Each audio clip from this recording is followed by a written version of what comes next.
Well, good afternoon, councillors. Whew, what a start to the day. What a beautiful day here in Launceston. Full house. Hey, Bull. Great to have everybody here in attendance, those who are listening in as well. So as we meet here today on the unceded lands of the Palawa people, I open today's ordinary meeting at 1 p.m. Thank you.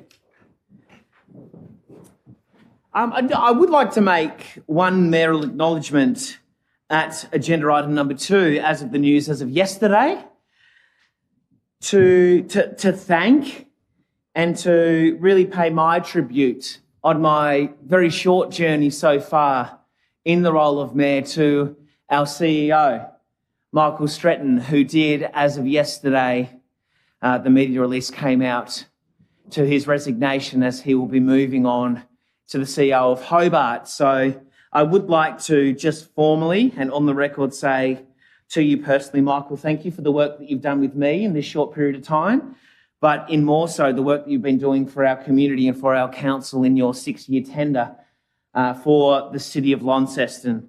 And I wish you, and I'm sure that councillors do also wish you the best, moving just a couple of 100 Ks down the road, and I'm sure that I personally will still be on the texty to you on a regular basis. So thanks very much, CEO Stretton.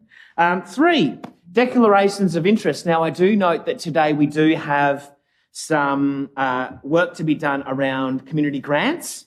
So declarations of interest is a councillor must declare any interest that the councillor may have before any matter is discussed or conversation around those matters commence. Now, I do see that I have a couple here today. So, Councillor Dawkins, 14.1.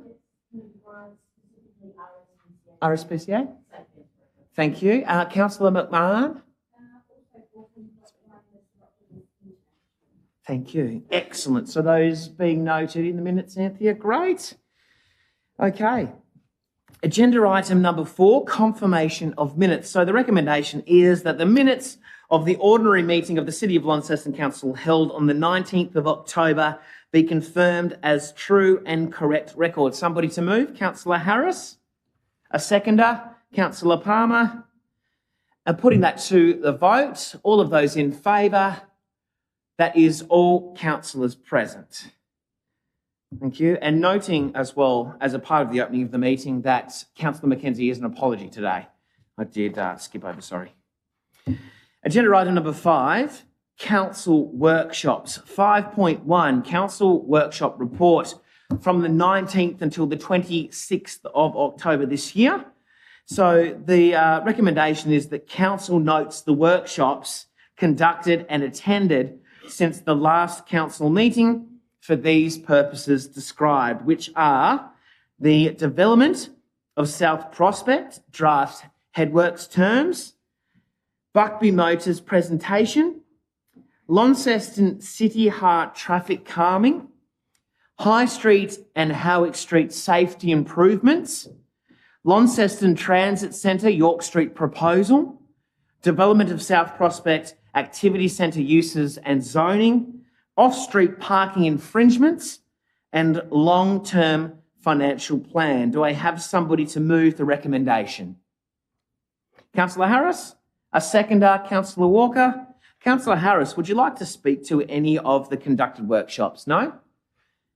Councillor Walker as the seconder. Any other further comments around the table around workshops? Councillor Harris to close. There being none, we will move to the vote. All of those in favour? That is all councillors present. The motion is carried. As a part of agenda item number 6, we have no councillors' leave of absence as a part of this agenda. Agenda item number 7, councillor reports. We do have a community report here today, I do believe, and I can see Inspector Craig Fox as a part of Tas Police. So providing an update and briefing on current focus areas for Tas Police and other relevant information specific to Launceston. Thank you, I will say, Inspector Fox, not Foxy, coming to the microphone for us now. Thank you. Thanks, Mr. Mayor. Yeah, this is a little bit more formal than I was expecting, but that's okay.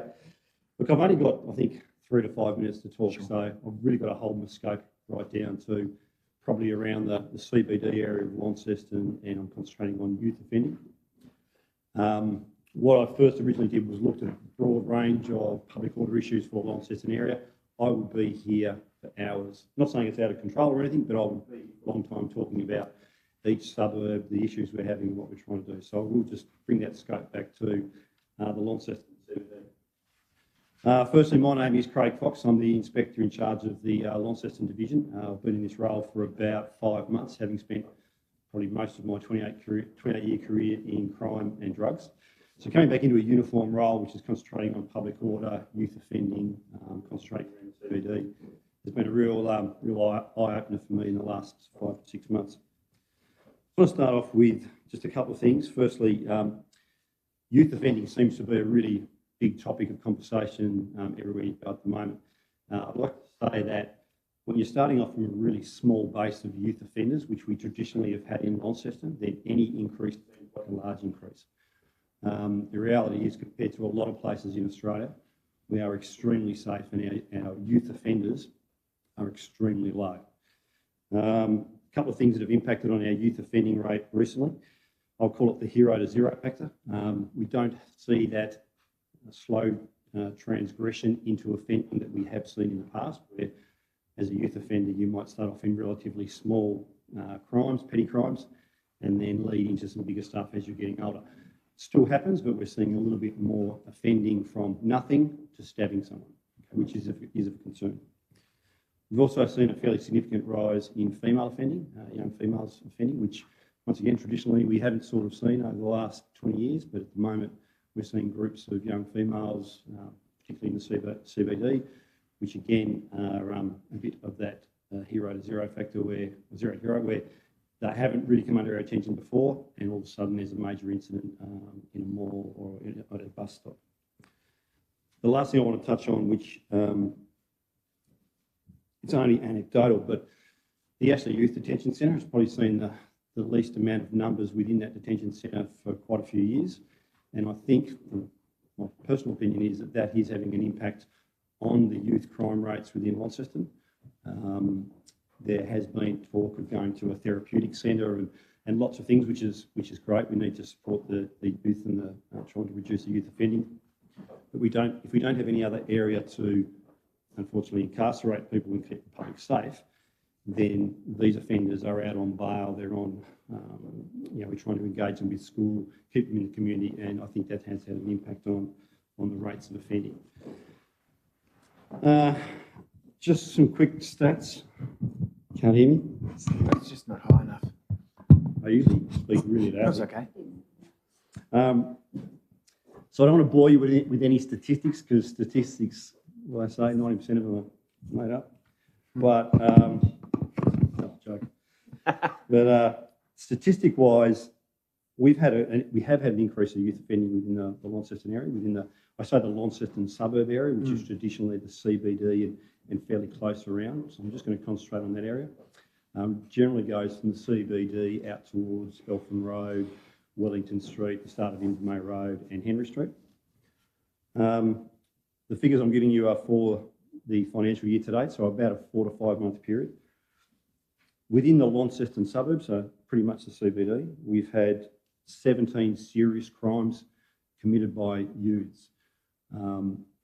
Now those figures are actually, when you break them down, one particular incident might equate to 2 or 3 offences. So an example I can use is that recently there was a wounding in Kmart just the other day, where a gentleman was unfortunately stabbed. Because there was four offenders involved in that gets recorded as 4 actual crimes. So it is a bit skewish. So at the moment, whilst I'll say that we've had an increase of around 17 within that Launceston division, the actual number is an increase of about 7. So once again, you're starting off at a really low base of probably 2 or 3. You look at the stats, it'll probably say we've had a 300 or 400% increase. We've gone from 2 to 7. It is concerning, and I'll just break it down a little bit further. of those several incidents that we've had in the last 4 to 5 months within that Launceston area, we had the wounding at Kmart just the other day. We've had an aggravated robbery, which was on a bus where a youth was assaulted and had phones stolen. That goes down as a robbery. We've also had a robbery in the mall where a youth was assaulted and a phone was stolen. We've had another robbery at the Morty's complex where a youth was assaulted and a wallet stolen. We had an armed robbery outside KFC where a knife was involved and I think the young boy's hat was stolen. And we had the wounding outside the Princess Theatre, I think about 3 months ago. All these, when you start talking about aggravated robberies, armed robberies, woundings, they sound terrible, and they are, and we're doing our best to stop it. When you break it down even further, a robbery may very well be a minor assault and something has been stolen. So it's not a robbery where we're using firearms or knives or anything like that. When you break it down, it isn't as sinister as it first sounds.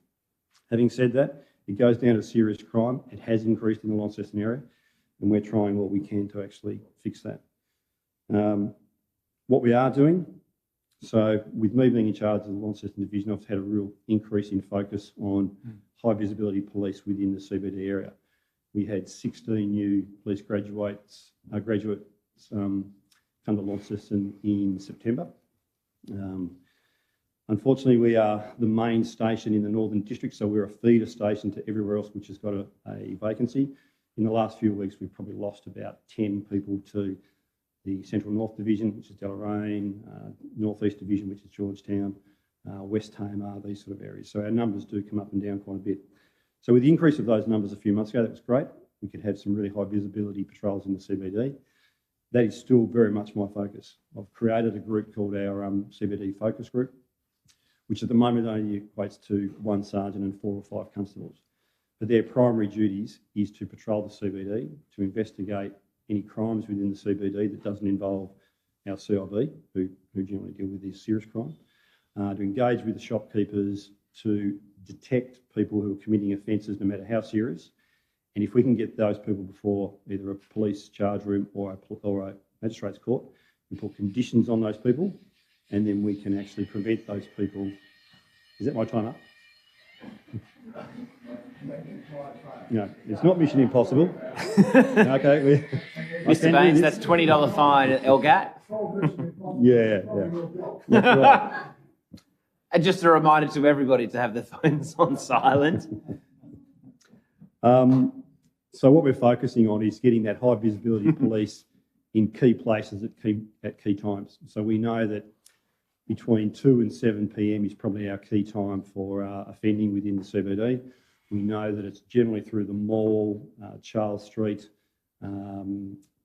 Morty's complex, KFC, Plough Inn, cinema. That's our real focus area. Doesn't mean that if you own a business in the avenue that you won't see a police officer. You will see a police officer.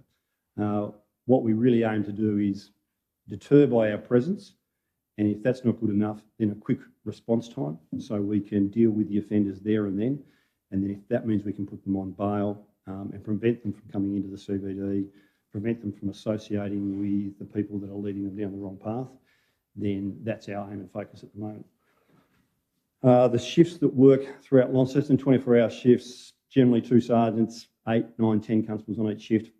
They also have a focus for the CBD. So whilst we have this group of a sergeant and 4 or 5 that are doing it predominantly, it means that at 2 o'clock in the morning on a Friday, Saturday night, you will still have some visible police presence within the CBD. That's more for your antisocial behaviour, your public order incidents after hours, outside pubs. So that's a really quick overview. I don't want to take up too much of your time. I'm not sure if we can. There's no questions? No. More than happy to answer any. Yeah. So Craig Fox, I'm at the police station. You can come in and see me. You can ring me. More than happy to talk about this in a broader sense. The main thing I want to really just, before I go, is whilst we have had an increase, as I said, that increase when it comes from a really small base can sometimes seem like it's a large increase.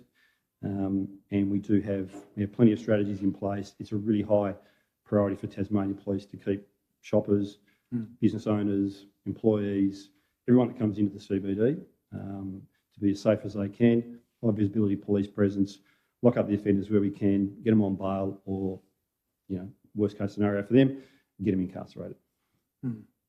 Great. And I think I've gone over time, and I'd love to stay for another half hour and tell you more, but thanks for your time. Thank you, Inspector Fox, and I thank you as well for your time that you allocated to us with Rosemary Armidge, MLC, and the Legislative Council, our Chamber of Commerce, and our Launceston Central, which we'll briefly speak on a little later in the Mayor's announcements as well. So thank you for the work that you're doing in the space and the way that you're able to address us in how we go forth into our community and say, well, this is an informed discussion that we've had with the inspector as to what's happening in our CBD particularly.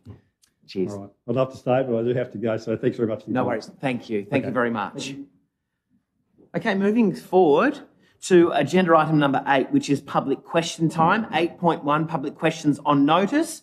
We'll see in the publicly published agenda, 8.1.1, which was Jessie Key's safety concerns at Corrin Street and Denison Road intersection. And I will just make a quick comment onto this as to how impressed I was at the diligence of the officers, seeing them speaking to her as she was here in our council meeting last fortnight, and I look forward to seeing some outcomes there. So I really do appreciate that, particularly General Manager Shane, as to how proactive we were able to be in that space. So thank you. 8.1.2, Mr. Baines, around Frederick Street and the CEO terminology, which I do believe we'll get to the next section as well, around some questions there, Mr. Baines, which we'll come to now with 8.2, which is public questions without notice, noting that the rules are displayed and available upon entry, and you may ask a total of 3 questions each.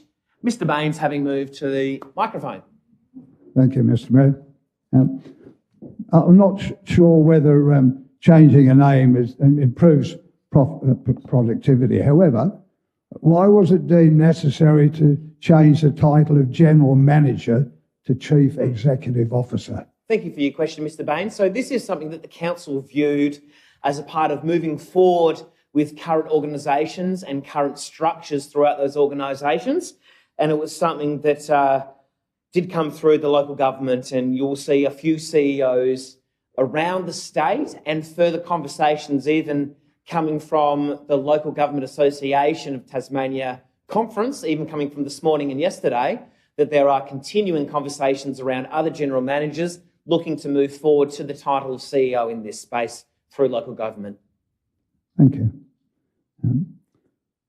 Was it a decision to change the name to CEO ratified by full council? Sure. So whilst that wasn't in my time of council, Mr. Baines, throughout the investigations, and I do again thank you for your questions in advance, that this did come through council, through the council table, yes. Thank you, Mr. Mayor. Last question. Yep. With a new person taking over that role, will the title revert back to General Manager? Sure. Thank you again for your question, Mr. Baines. No, it will remain to be advertised as the CEO for the City of Launceston. Thank you very much. Thank you. Thanks, Mr. Baines. Now, we have some further questions without notice, I believe. Now, do you need any assistance with the microphone? Yep. Thank you, Councillor Britton. Probably a step would be good. There we go. Great. Okay, So I'm Rosalind Ives, for those who don't know me, from West Launceston. Great. I firstly confess I have skin in the game for Frederick Street Kindergarten on 2 fronts. First, I was an early childhood and infant teacher for most of my 40 years teaching career. I tended not only as a trainee teacher, but also as a consultant with the Education Department, and was able to learn from the quality programs, especially in the time that Mark Dixon provided these during the 70s and 80s. Many of those ex-students or their parents from all sections of the community, it was an inclusive place, have spoken to me about the quality of the education the centre offered. Secondly, I contribute to community and conversations about Launceston's valuable built heritage. I have an avenue for this through the Council Heritage Advisory Committee, for which I am grateful. My questions. Was it considered it would be of no or little community interest or consequence when first advertised? A single notification in the Examiner seems inappropriate for such an iconic national education facility? Great, thank you for your question. So that's fine. We've got a total of 3 questions. Yep. So in regard to the first question and the advertisement in the Examiner, there was also extensive advertisements that I've seen and extensions throughout multiple news stories, throughout multiple media outlets, and also through our City of Launceston social media spaces, including videos and inspections that have been advertised through that as well. Okay. As part of that, were the early childhood organisations with connections to the place given any notification that the building was to be sold or leased before public advertising of the EOI? Sure. EOI, sorry. So this space has actually been vacant since January, and that was at the providers at the time, their decision to vacate the vicinity as opposed to feeling as though it had outgrown its use for purpose. So the way in which the expressions of interest are moving forward is that there is the ability for anyone to express their interests. So the fact that it had been vacant since January up till a month or so ago, we feel that it was an appropriate approach to take that through to tender to expressions of interest throughout the community without singling out any community infrastructure or provider at that time. Okay, final question. What lessons can be learned from the process to better facilitate the passing on of heritage treasures in our city to new occupiers? And what would be the best outcome to preserve and ensure heritage management into the future of community places such as this very important educational facility? Great, and a great question. And we do, as you referenced, really appreciate your input into the heritage side of what we see around the visuals of Launceston. And there are obviously some legislative and local restrictions on what will be able to happen because of the heritage listing with that building. So I am quite proud that the Launceston Council will ensure that those are adhered to when it comes to the heritage. But opposed to the process, it is still an ongoing process. So we will, as a council, then take in those expressions of interest and take them at their merit and their value and assess those as to what we see. But I am encouraged to see that some movements from this council are around the benefits for the community, opposed to commercial sale, without saying that commercial sale is still on the table. But that will be assessed as this is an ongoing process still through those expressions of interest, noting that there are the restrictions as opposed to anybody coming in and knocking down the building. There are those heritage values that are put on by the council and adhered to. Thank you for the responses. Just finally, I'd just like to say that I feel that this is really an important space. Sure.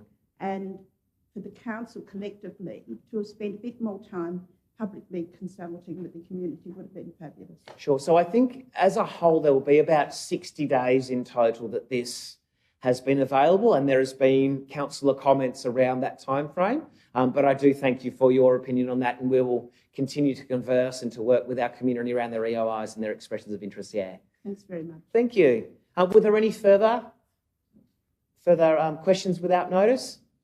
Thanks, Mr. Baines. Thank you. There being none, we'll move forward through our agenda through to agenda item number 9, which is Planning Authority. So under the provisions of the Land Use Planning Approvals Act of 1993, Council is a planning authority in regard to items included in agenda item number 9, Planning Authority. So 9.1... do we want to do that as a question, or do we want to do that as a part of that item? Well, I did ask if there were any further questions and I didn't see any. No, that's okay. Look, I will go back. I will go back because this is going to be a contentious point of conversation around today, Lisa. I will go back and we will have this question without notice. So if we move back to 8.2, around Lilydale Road, So yes, Lisa, thank you. I will accept your question without notice, and I do appreciate that it has been put through to us. Thank you. So, my name's Lisa. So Lisa, sorry if I just interrupt. I'll just let Councillor Britton just help you with the sound. So, my name's Lisa Tynan. I live on Lilydale Road, opposite the proposed development application at 83-93 Lilydale Road. My question to the council is, the current situation there is a company that is showing disregard for policy, procedure and regulations, as the development application is a retrospective of what their current operation is. So my question is, how can we be sure that they're going to continue to follow any recommendation by the council when they're showing disregard at the moment? Sure. My other question is the current dampening requirement at the existing site being in use is little more than a garden sprinkler hose over their main gate. It does nothing to alleviate the dust problem that is sent up into the environment by their company operations. So how can we be sure that the recommendations for dampening at the new development application site is going to be adequate? Thank you, Lisa. I appreciate your question and your correspondence to councillors with the notice of the DA. But we will get to this, and I do apologise that the answer will be that this is an agenda item today, and I encourage you to stay throughout that discussion. As a representative, you will have an opportunity to speak to it. But that being said, it is an agenda item today, and we will get to that in agenda item number 9. So thank you for your correspondence, but we'll have an opportunity to speak once I just get back to that one in just a moment as for and against. So thank you very much. All right, we'll continue to move into Planning Authority, and I will note that I did read out the provisions around the Land Use Act in 1993, so I won't do that again. But DA 9.1 is, as mentioned, 83 to 93 Lilydale Road, Rochely, which is a change of use. And this is where we have the opportunity now, before we get to the recommendation from the officers and the planners, to have public consultation. So I will open up. Lisa, would you like to speak to this, noting that you have 3 minutes here to be for or against the proposal, and that opens up to the floor also. Thank you. Okay. So as mentioned, I'm Lisa Tynan, living on Lilydale Road, opposite this proposed development application. I am here alone, but I am speaking on behalf of neighbours, residents of this area. All have had phone calls or discussions with me in the last week to encourage me to come and speak to you today. Given how close to the residential area this current development application is, a purpose-built facility really should be built. The current impact of this facility to the families and the homes of Rochely means that we have dust covering our home constantly. We don't deserve to live with dust that covers our homes, covers our cars. We have to hang our washing inside. We have to wipe over crockery, wipe over outdoor areas before each use. We have to wash down outdoor areas. And also, why do we have to live with that worry about the health risks that could be involved with breathing in cement dust and other particles airborne from this site over an extended period of time? I have had discussions with the council. Unfortunately, the current development application, they are working within, but the current development application and recommendations and policies or regulations surrounding it really do leave the residents of Rochely being severely affected by the dust of this business, the noise of this business, the safety aspects of this business. They leave their driveway driving down parking areas and emergency lanes rather than using the lanes of the road. As I mentioned, we've got dust over our home.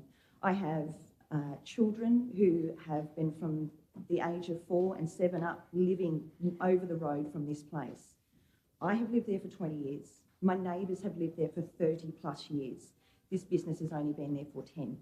And we have been expressing to the council our concerns, our experiences for many years, and our concern was with the new development application all those concerns, our experiences are going to increase in a negative way.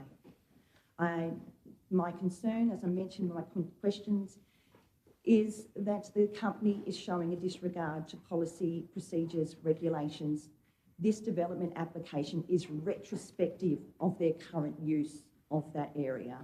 So how can we be sure that this company is going to follow recommendations that you give them based around this new development application? There is an increase in residential areas that has been, that's now being built at Rochalee. The only barrier between the industrial area and the residential area is Lilydale Road. Great. Thank you, Lisa. Now, do I have anybody else to speak against the proposal today? There being none, I will move to our next speaker, Scott Callow.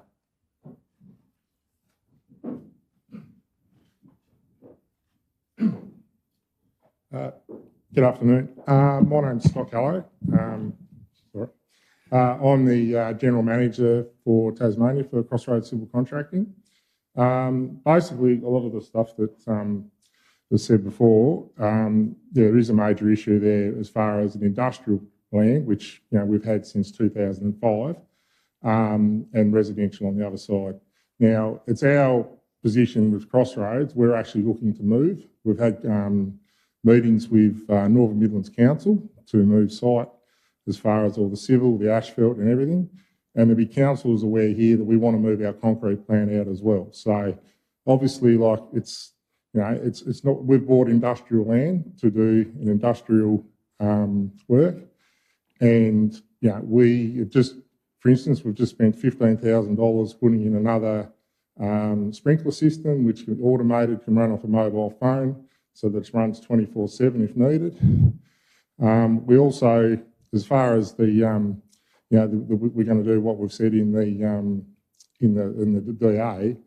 Basically, all that has to be signed off that we do what we're supposed to do before the DA is actually awarded. So, from our point of view, we're really keen to basically move out. Well, like I said, we're hoping to be out in the next 18 months. But the other main reason for this is I need car parking because I don't want to put our guys parking out on the street.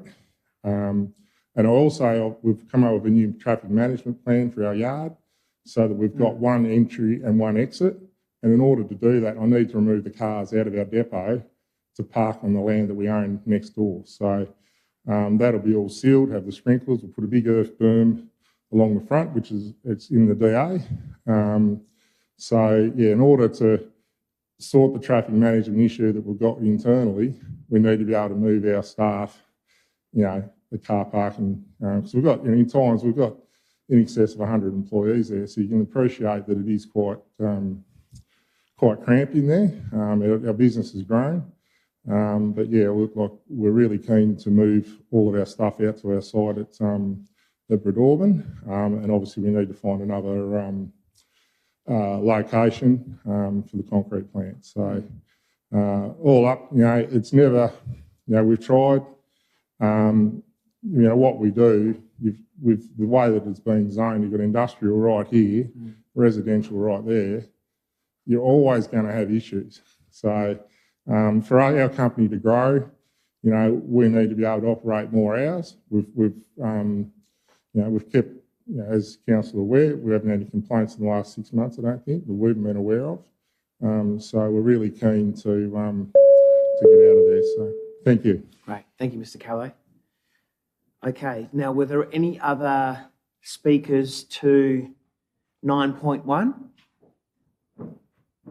There being none, we'll move to the recommendation. And the recommendation is to approve this development application pursuant to the Land Use Planning Approvals Act of 1993. Now, do I have somebody to move that recommendation? Councillor Harris as the mover. Somebody to second. Councillor Britton. Councillor Harris as the mover. Thank you, Mayor, and thank you to our two speakers. Yes, it's an unfortunate thing that history is what's brought us to this point of industrial land on one side of the road and residential land on the other. However, we must be very conscious that what we're looking at here is not the current use of the concrete batching plant, but in fact land to the east of that, which is to be turned into a car park. It is to be sealed, so hopefully no dust will rise from it. And similarly, there will be an area where they will dump used spoil, I guess you would say, for lack of other description, which will then have some sort of water dampening system to keep dust from it. There is no doubt in my mind that if we were to go back in history, we probably wouldn't suggest this is a great place for industrial land. Having said that, there is a railway line that runs right along beside it, so perhaps that's why it was zoned as it was. But we are where we are, and as said by Scott, Crossroads have recognised that that's not perhaps the best place for them to be operating that style of business, and they are looking to move. Ultimately, this is a retrospective application because they've tried to make some changes. They haven't done the right thing. Never like to have to approve a retrospective development application. I much prefer that a development application is submitted and approved before work is commenced. However, they may not have been aware of the rules. They were just trying to address the situation as best they saw fit, and that was to reduce the cars going in and out the one driveway. It doesn't mean that I'm happy necessarily with the current dust control that is going on at the concrete batching plant, because I certainly believe from those residents I've spoken to, and also Lisa here today, that dust will blow. But obviously, depends which way the wind's blowing. If it's blowing from the south, it would take it away from the residents. But if it blows from the north or the more usual northwesterly, it would certainly be covering them most days. So, and it would be very draining. And so the fact that we have very few complaints is probably more an example of the residents being worn down by the constant having to wipe every time before you sit down, having to not hang your clothes out if the wind's blowing the wrong way, etc., rather than there actually not being many transgressions with the amount of dust that's coming off the site.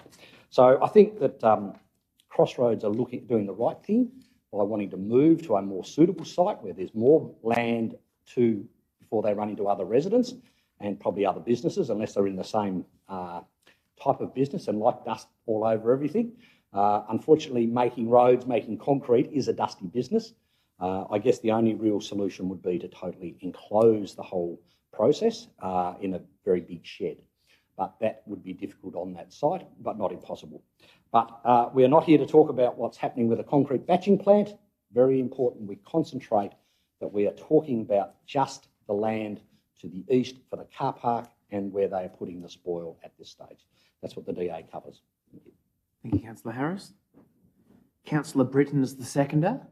Would you like to speak or reserve your right? A question? I might just go through the questions first then, because I have a question from Councillor Dawkins that I've noted first. Thank you. Should this application fail today, can you explain what the process would be for a business that is acting already, even though it's retrospective, and if we don't pass it, what could happen? Yep, absolutely. So I might revert that to the CEO around retrospective of what's already happening, or to the General Manager, as I know that these discussions have been had at a councillor informal level, but also at a General Manager level as well. So the question is, if this proposal was to fail, the way in which the business is already working, what happens then? Because they're doing it already. Yep. What would the repercussion be around the DAV failing? So if I understand the question correctly, if it's around regulating the current operating model, there's obviously regulatory controls we have in place to assess how that business operates and if it's operating within the permits. And if there's a displayed evidence of that not occurring, then we follow our regulatory protocols to address and, if necessary, infringe. Right. Okay, further question, Councillor Britton? Yeah, thank you. Just a question regarding the traffic movement. I believe the appropriate timing is 7 a.m. to 9 p.m. Monday to Saturday. but this is recommended for approval, allowing them to operate between 5 a.m. and 6 p.m. Can I get a reason why they're allowed to operate from 5 a.m.? Right, I might direct this one to Duncan, Town Planner, having been the correspondent and the conduit of the DA. I'm not that tall. Thank you for that. No, I think there's a misunderstanding there. The applicants asked for hours starting at 5 a.m. and the condition that we're talking about here is that we're proposing to link the hours with the hours of operation or the approved hours of operation of the adjoining facility. And consequently, I was proposing, since the adjoining facility has operating hours, I think, of 6:30, we're linking the operating hours to half an hour before the operating hours of the adjoining site to allow the staff members to arrive, park the car and get to work, and then half an hour after the adjoining site finishes so that they can finish work, get back in the car and drive home, because it would create a nonsense if we didn't give them time to get in and out of the car. Thank you. A further question, Councillor Harris? If I may, probably to Duncan again, but I just notice on the site landscaping plan that it talks about the provision of a 2.1 metre fence, the full length of the frontage boundary of Lilydale Road, with trees also to be planted in front of it. What effect would a 2.1 metre solid fence have on the dust being carried across the road on the wind? Thank you. And all I can say to that is that I would expect that it would have some impact, but obviously the swirling nature of the wind, dust is going to blow over a fence of that height at some times. The best we can hope to achieve is to create some mitigation of the dust that may be created from the site, taking into account that there is a condition or proposed condition for watering and for maintaining the site in a clean and tidy, or cleaner and tidier manner, essentially, to limit the level of dust. So the provision of a fence and some additional landscape screening there will have the effect of softening some noise, capturing some of the dust, and obviously preventing any visual aspect of the site as well. But will it catch all the dust completely? I would expect not. A further question, Councillor Kai? Yes, I'd like to say thank you to Lisa and Scott for coming in and speaking today. My question is, Scott was saying that in about 18 months that they're going to be moving away from that site. I was wondering if there is a written guarantee from Crossroads to the neighbours, you know, assuring them that they will be out of that location in 18 months' time? So that's not really a question that we can ask of our planners, and it's not really protocol to bring speakers back up to answer questions. But it will be a good assurance for the neighbours that they've only got to put up with this for another 18 months. I will ask Planner Duncan, has there been any indication from the current residents that there is a succession plan in place for the next 18 months without being able to ask Mr. Callum himself? Unfortunately, Council's a large organisation and I haven't had any of those discussions with the applicants. I'm loosely aware that they have been looking for other sites to move parts or all of their activity on the site. But however, there can be no guarantee as to when that may come about. It's positive that they've got a short time frame in mind, but we can't guarantee that they'll be able to meet that. Thank you. I might also direct the CEO to the microphone for some further discussion around this also. Thanks, Mr. Mayor. No, I think it's important, and you take the indication that there's maybe a move in the future planning for the organisation on face value. I think that's what we have to do today, but you have to assess the development application like it is going to be an ongoing operation on the site. So that's the fact, because there's no legally binding or no legal means of being able to determine that they will move from the site. Thank you. A further question, Councillor Walker? Thank you, Mayor. And look, it's certainly no fault of Crossroads, I don't believe, or the residents really, that this situation has occurred.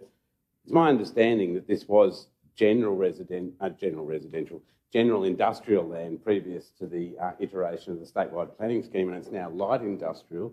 I would be happy to be corrected if I'm wrong, but in that change, it would appear as though, as a light industrial zone, it has certain restrictions upon it in terms of the impact that that activity, whatever activity, can have on adjoining residential land. Can I get some clarity around that? Probably not so much about the change in the zoning, because I think that is going back into 8 or 10 years of history, perhaps, as to when it was previously zone general.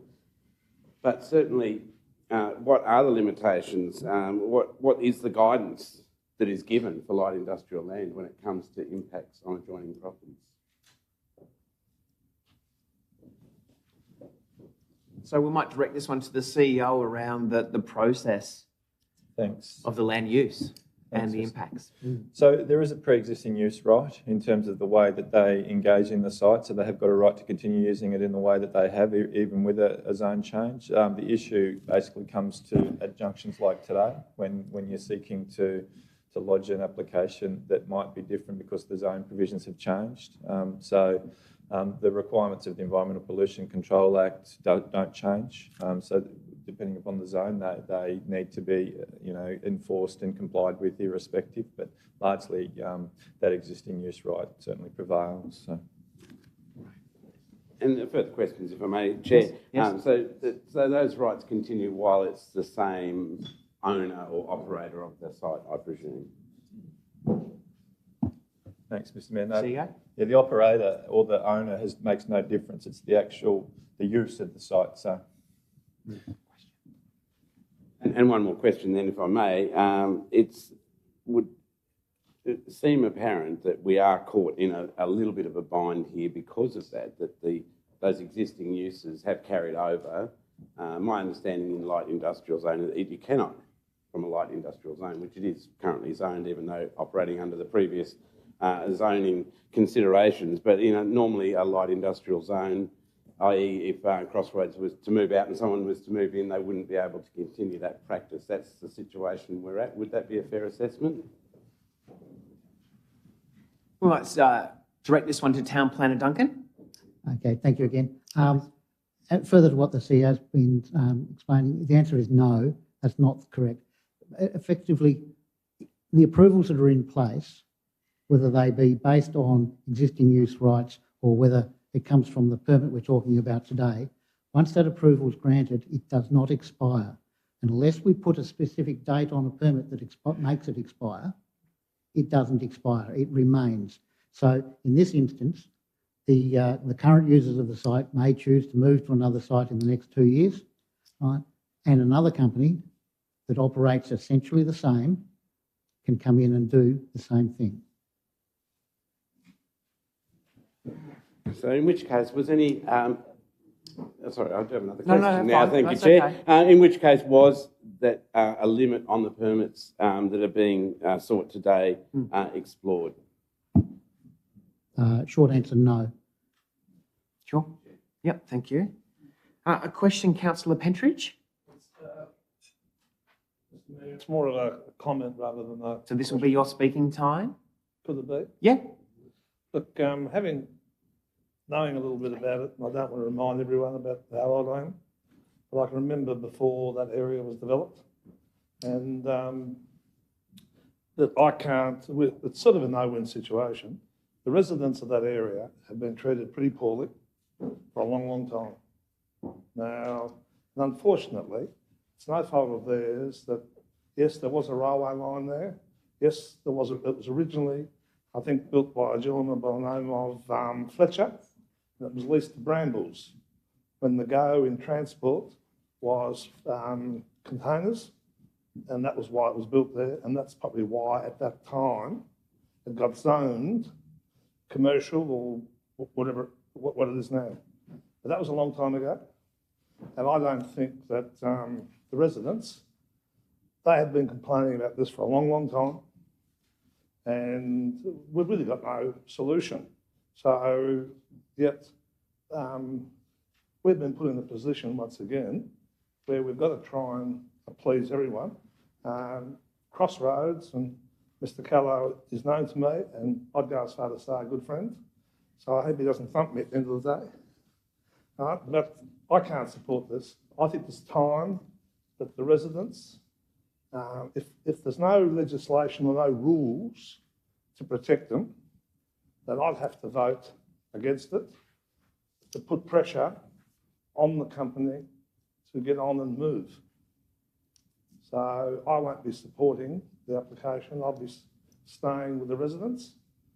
And but I will also say that I'll do anything I can to assist Scott, as you know, as I would, to come up with a solution. Thank you. Thank you, Councillor Pentridge. Councillor Gibson's to speak. Thanks for the opportunity, and I rise today to foreshadow that in the event that this motion is lost, I've had our officers prepare for me an alternate recommendation for refusal of the retrospective application that's being asked of us today. I note in the agenda it doesn't reference the fact that it's retrospective. We've been told that it does, so I suggest that we've made an error in that regard. But I've been dealing with this since 2011. Now, Councillor Harris is quite correct. This specifically is with regard to one small component of the business operation, that of parking and that of storage of additional goods. But one cannot be considered without reference to the other. And since 2011, on file, there are more than 60 complaints that have come from the neighbours with regard to the operation of this business. They are the ones that have been filed appropriately in the system. So my suggestion is there's probably twice or three times the number of complaints that have actually been received by the organisation. For example, in 2011, repeated disregard to statutory officers' requests to mitigate noise. 2014, illegal dumping of slurry. 2018, operating outside permitted hours. 2020, impact on nearby sensitive use. And 2022, illegal car parking. So I bring us to the illegal car parking and the fact that this, in fact, could indeed solve some of that issue. And indeed, the additional requirement and clause condition that our officers have applied that would see the car park sealed, which is a good thing. But in totality, I suggest to you, and the fact that it's retrospective, given the history of more than 60 formal complaints, given the ongoing correspondence that we've heard, and yes, given the great commentary that we've heard from one of the business operators with regard to the future of the site, there are deep and ongoing issues with regard to the operation, albeit one component of the operation that we're considering today on this site.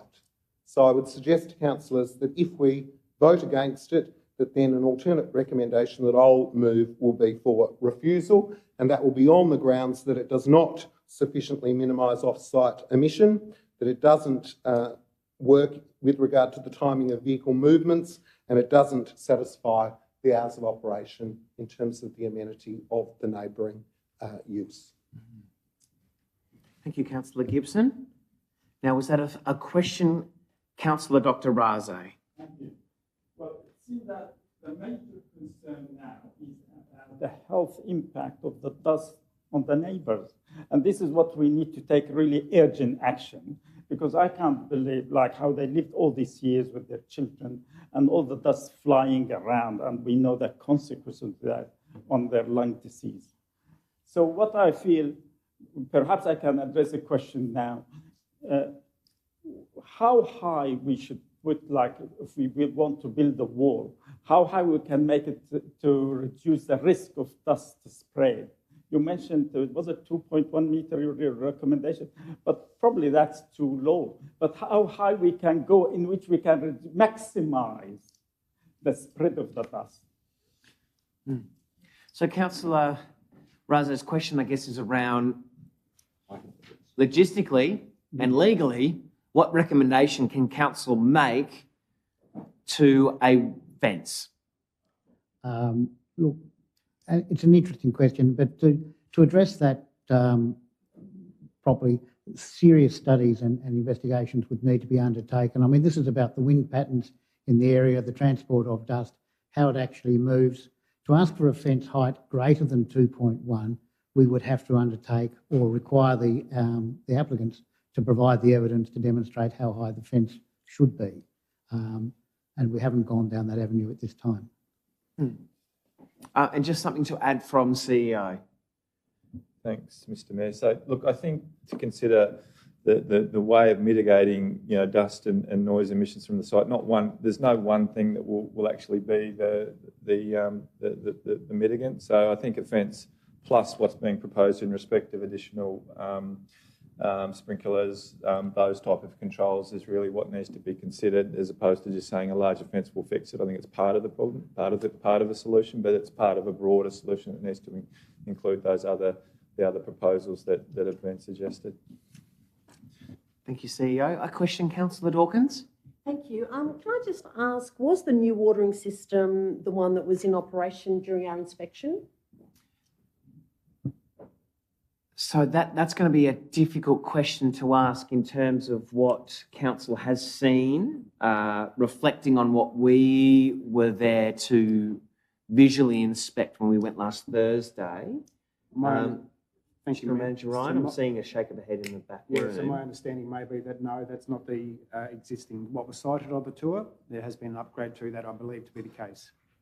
So you're saying an upgrade in the last 7 days, or an alternate use of sprinkler that's used that we didn't see? I'm not 100% sure, Mr. Mayor, but I think there has been a change in the existing system to what was cited, which hopefully might be more, and I can't confirm, but be more effective than what was on site during that site tour.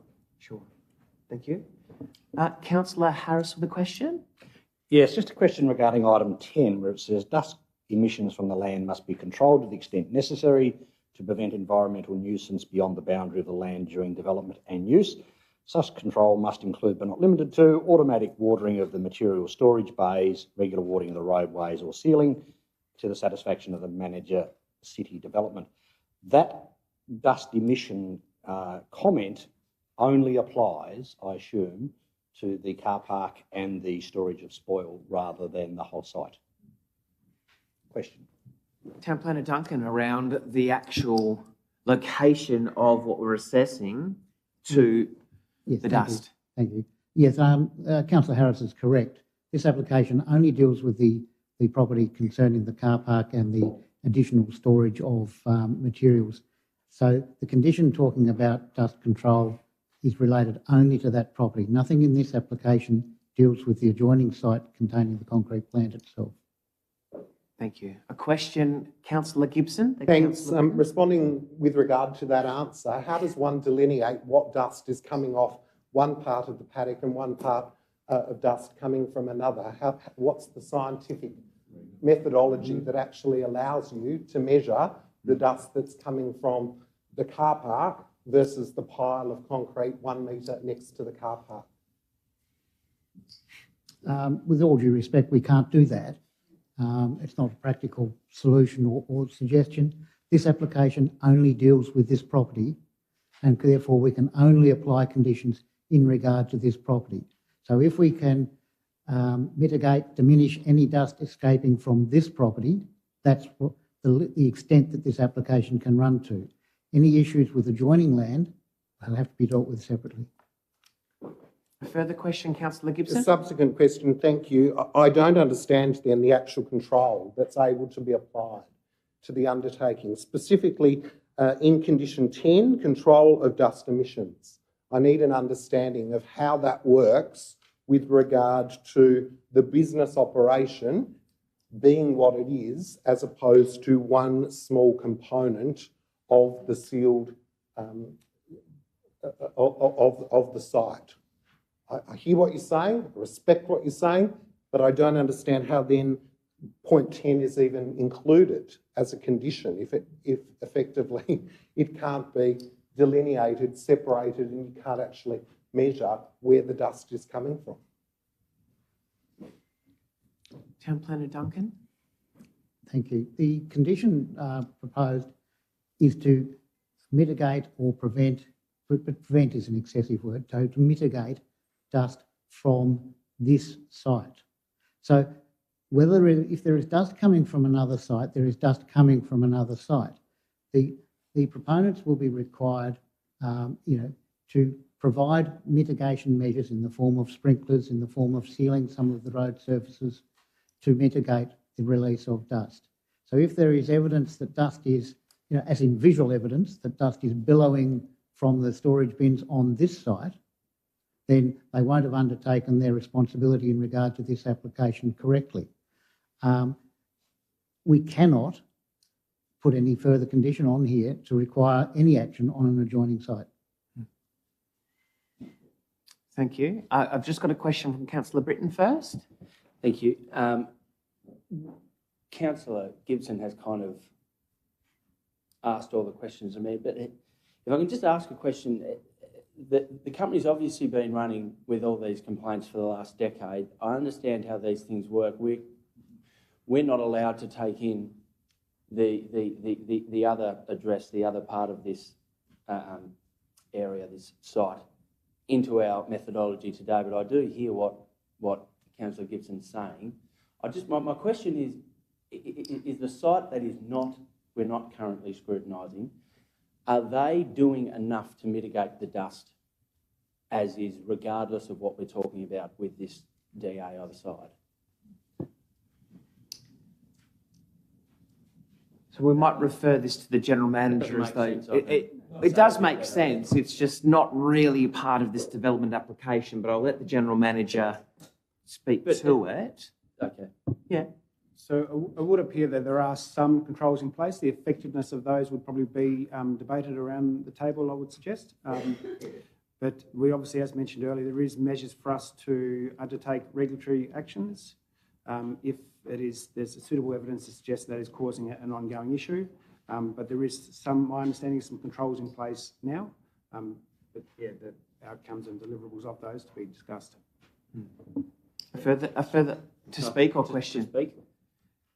We might continue with some questions first, just in case. I had a further question from Councillor Walker. Thank you, Mayor.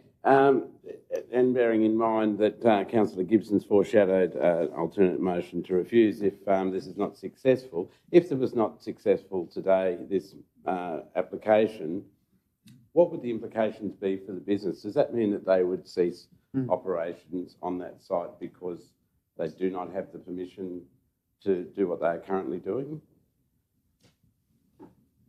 So I do feel like there was a similar question around this, but for further clarification, that's fine. So part of the development application is to utilise that space as a car park. Obviously, if that's not granted or approved in the format it's in, then that site wouldn't be able to be utilised for the parking of vehicles. But it will continue to be used as is, apart from parking vehicles there? Yes. As an in and out road? Yeah, and it should come back to the, I guess, the existing requirements around the current permit. The existing requirements around the current permit, i.e. the storage of materials. So I might just get some clarification just from Town Planner Duncan around this also. Yes, thank you. It's important to understand that this is a retrospective application for approval to use the site as it's currently being used. So if the answer is no, if the application is refused, the use of the site for the storage of materials and for the parking of vehicles will be required to cease. I would expect that the applicants would probably attempt to come up with some negotiations in regard to that, or may challenge the decision, but that's an aside for future reference. Thank you. Now, where am I up to? Councillor Gibson had a question? Thanks. A question sparked by the question that Councillor Britton asked with regard to the control of dust emissions. Simply put, the controls suggested in Clause 10, control of dust emissions, including automated watering, material storage bays, regular watering of roadways, etc. For this retrospective DA, are those conditions the same as the conditions for the other parts of the property in its current use? I think that's important. It's not directly related, but it's important given the sheer number of issues that we've had in the past and those issues that are raised in representations. So, Town Planner Duncan. Thank you again. There are multiple permits have been issued for the adjoining sites over a vast number of years and have contained a number of different requirements for different things. So the conditions we've put on this permit for watering and for sealing are the standard conditions we would normally put on. At this stage, I cannot directly, because I don't know intimately whether or not they are the same as the previous conditions, but they would be essentially the same. Okay. Thank you. Now, Councillor Britton to speak. Thank you, Matt. Just noting also, Councillor Britton, that you were the seconder, so this was your reserved right to speak. Thank you. Yep. Thank you. Look, I can sympathise with Crossroads and understand it is a what's the word, industrial zone. It would appear to me, and obviously a lot of other councillors, that for the last decade there's been multiple complaints and what would appear to be very little done to mitigate those complaints for the neighbouring residents. And it feels like today we're being asked to pass a DA that's only going to exacerbate those issues that clearly, in the eyes of those residents, have not been dealt with properly. Yeah, and I will not be supporting this DA today on those grounds. And as I said, I can understand it's industrial zone, and I can understand how hard that must be. But yeah, I won't be supporting it. I won't be exacerbating it. Thank you.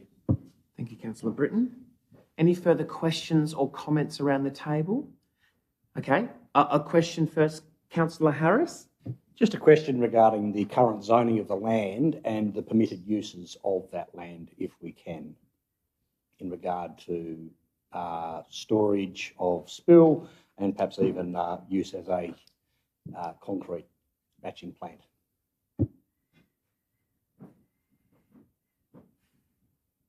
So Town Planner Duncan and Town Planner Ian. So this is around the functions of the space with the zoning under the scheme. So currently, thank you, currently the land is zoned light industrial. So permitted use classes are emergency services, equipment and machinery sales and hire, manufacturing and processing, port and shipping, research and development, service industry, storage, transport depot and distribution, vehicle fuel sales and service. Then we go into discretionary for bulky goods sales, community meeting and entertainment, crematoria, cemeteries, domestic animal breeding and boarding or training, educational and occasional care, food services, general retail and hire, recycling and waste disposal, resource processing, sports and recreation, utilities and vehicle parking. So there's a wide range of uses still available within the zone. And the intent of the zone, for reference, or the purpose of the zone, is to provide for manufacturing, processing, repair, storage and distribution of goods and materials where off-site impacts are minimal or can be managed to minimise conflict with or unreasonable loss of amenity. Thank you for that clarification. We have a couple of further questions. Councillor Gibson. Thanks. As a preamble, the application's lodged in response to enforcement actions taken by our officers. Really clearly and succinctly, if we support this recommendation today, we're in a sense tidying up some of the things that have been undertaken for a period of time that go against the previous permit with regard to the sealed nature of the car park, with regard to the dust, with regard to the car parking. If we don't, we refuse it. Succinctly, talk to me about, and I think someone asked a question, but I didn't quite get a succinct answer that made me fully understand. What are the pathways with regard to this motion is supported today? This needs to happen in order for it to be compliant. This motion is not supported today, but I heard kind of that they can still carry on their business in an illegal way that's against the permit. I missed that bit. I wasn't sure of that. So I think just in terms of the illegal way would be a regulated way, perhaps, but just finding clarification. Thanks. Unregulated, sorry. Yeah. So, look, I haven't heard anything to suggest that what we're talking about is allowing them to operate outside of their existing planning permit conditions. So should this not be supported by the council, then the assessment needs to be made as to them bringing their operation back into compliance with their existing planning permit. That would be what the task of officers would be, is to work around re-establishing that baseline, working with the company around that, and moving from then. But clearly, there's a bit of work to do in understanding that. So, thank you. Now, there was a further question, Councillor Britton. I should already know the answer to this, but there's a concreting plan, like their plan does fit obviously into light industrial. I know we just ran through everything that was in it, but I'm not 100% sure on the wording. So it is okay to be there, isn't it? Yes, that's my understanding. Yeah. And the nods from the planner suggest that. To speak? Yep, Councillor Walker. Yes, and that's a good point in which to, through you, Chair, to take from, insofar as it is a permitted use, depending on the impacts of that use. If there's dust leaving the property, then that is an impact that's adverse, that would breach those permitted uses in a light industrial zone. Of course, you're allowed to store materials in the light industrial zone. That doesn't mean you can store materials that leach into the environment, or in this case, blow into the environment. And I would add, and that is hardly Crossroads' fault that they find themselves in this position. It was general industrial land that does have more leeway in terms of its effect of adjoining land. It's now light industrial land, and those permits are going to be more difficult to acquire. And I think they're fully cognizant of that. The difficult part for me is that what we are now dealing with, after all this history that we've been informed, that I wasn't aware of, I must say. People don't write to me necessarily about these things, but nonetheless, I wasn't aware of the history, the ongoing nature of this. We're in a position where a decision now has likely an impact on this business's viability in that location.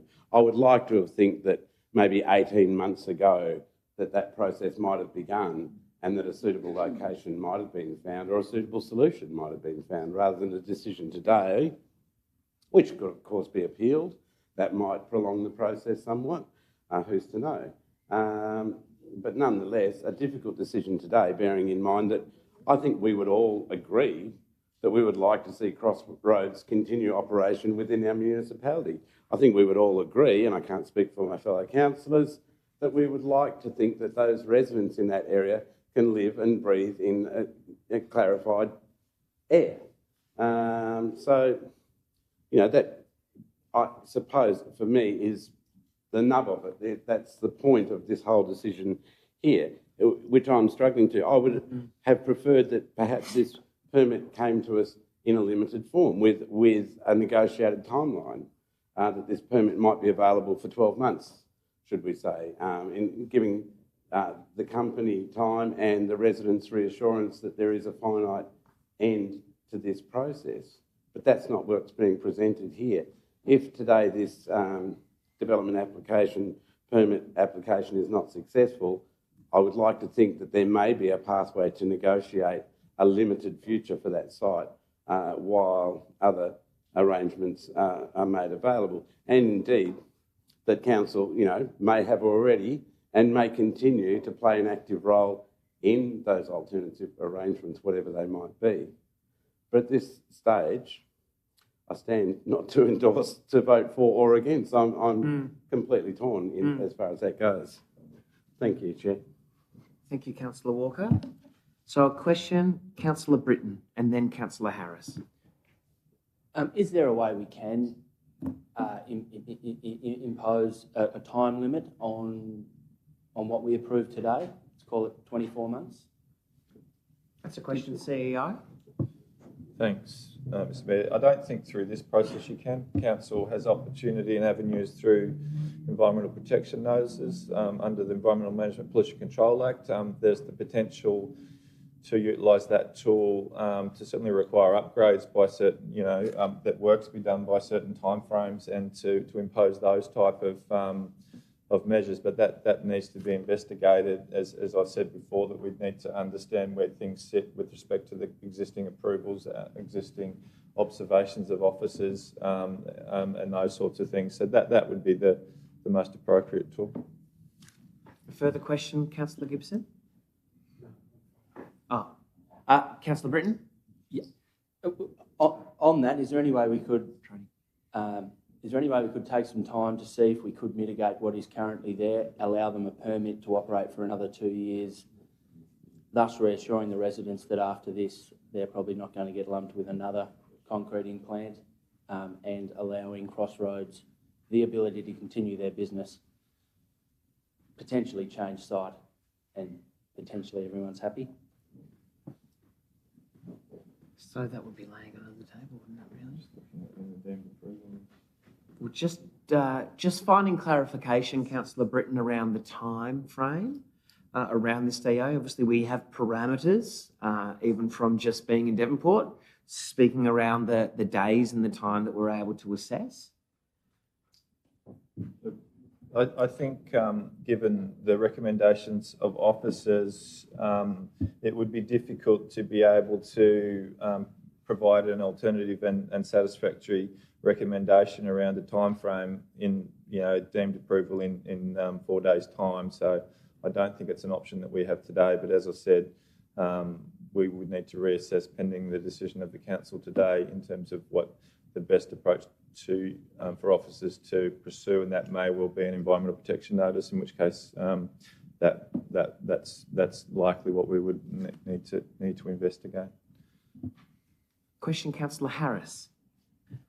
Thank you. My original question was what Councillor Britton asked, but now that you've mentioned environmental protection notices, can an environmental protection notice be issued to seal the car park and roadways of the lot, if that's the action that we seem to take? Yeah, so we are branching a long way off what the development application is today. So effectively what an environmental protection notice can require is that any work that is required to mitigate an environmental nuisance or environmental harm can be required to be undertaken. So of course that can involve the sealing of a car park or the prevention of an activity, or so on down the line. But it's essentially it's to mitigate environmental harm or environmental nuisance. Councillor Kai, a question, and Councillor Gibson. Yes, so I quite like the idea of what Councillor Britton talked about, a mediation between the two parties. And I know we've got to make a decision in less than 4 days or in 4 days, but Crossroads could give council additional time to sort this out, to sort out a solution that it could have a positive outcome for both parties.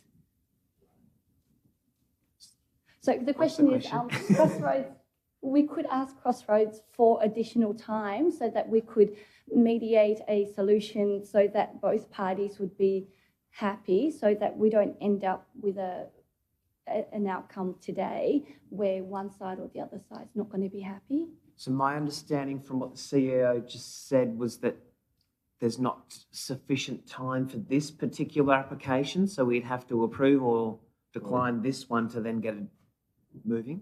Yeah, I mean, given that question, when we can have it lay on the table and request an extension of time, that's no guarantee that it would be provided, and even it's difficult to get an answer. I'm not sure that people are authorised to be able to give that, but we can certainly, it's an option if you wish for us to pursue that.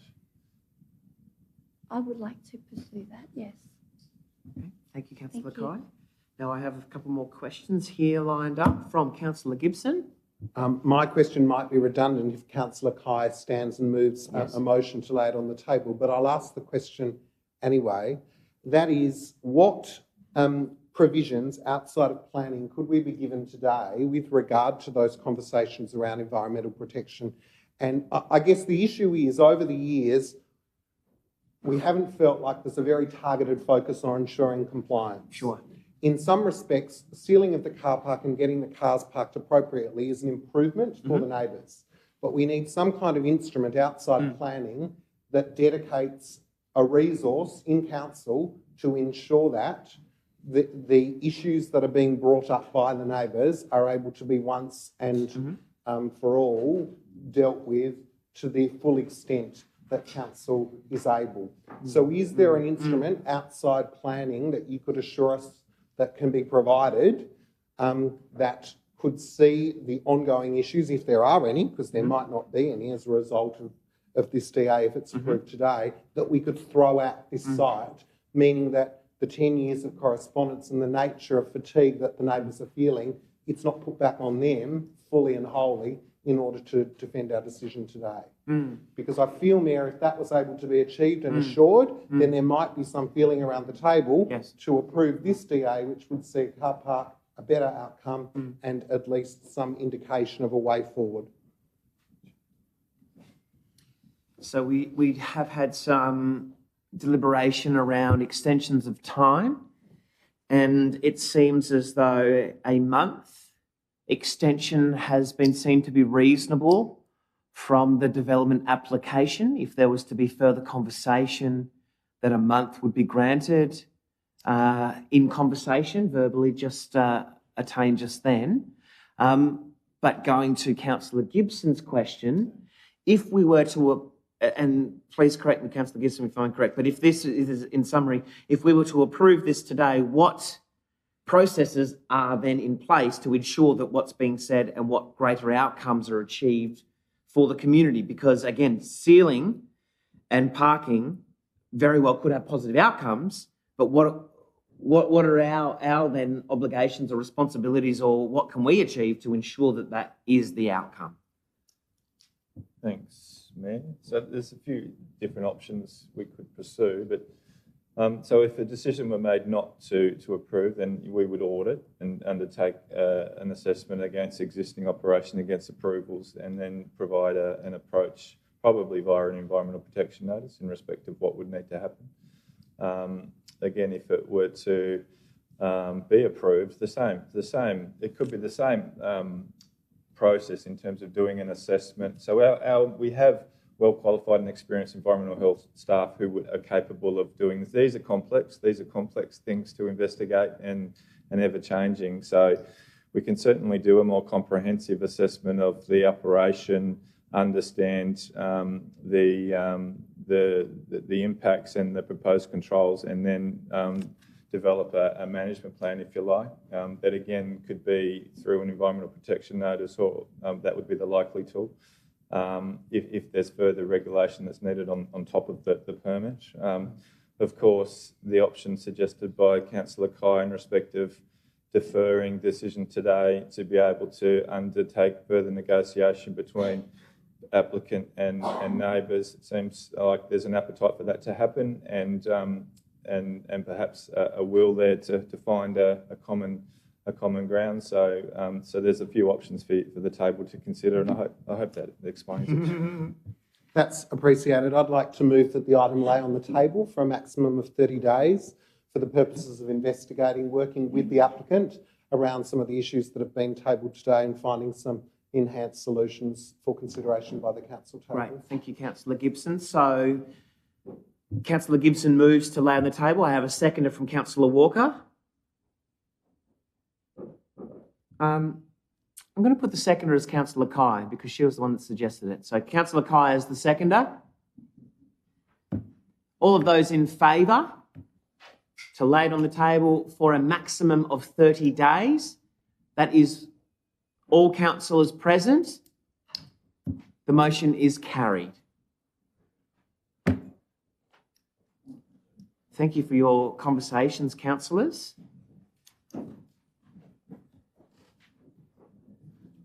Might just take a moment. Okay.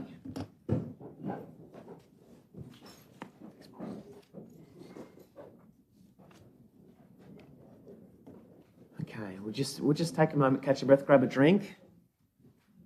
If there's any in attendance that would like to leave.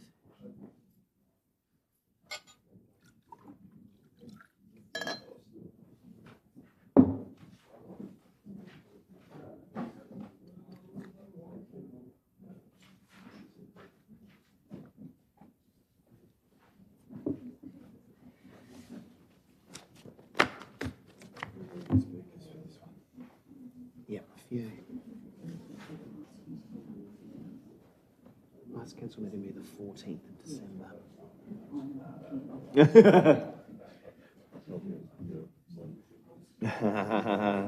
He'll be counting for a different reason. Okay, thank you, councillors. And thank you, staff and officers and General Manager CEO for the correspondence around that. We will move on to the DA 2.2, so 9.2, which is the Hornsey Avenue, which is in East Launceston. So this is around the construction of a dwelling. We do have some speakers here for this today.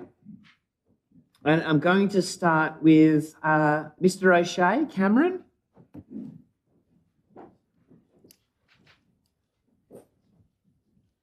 Mr. Mayor, older people, thanks for your time today hearing my grievances about the proposed building at number 5 Hornsey Avenue.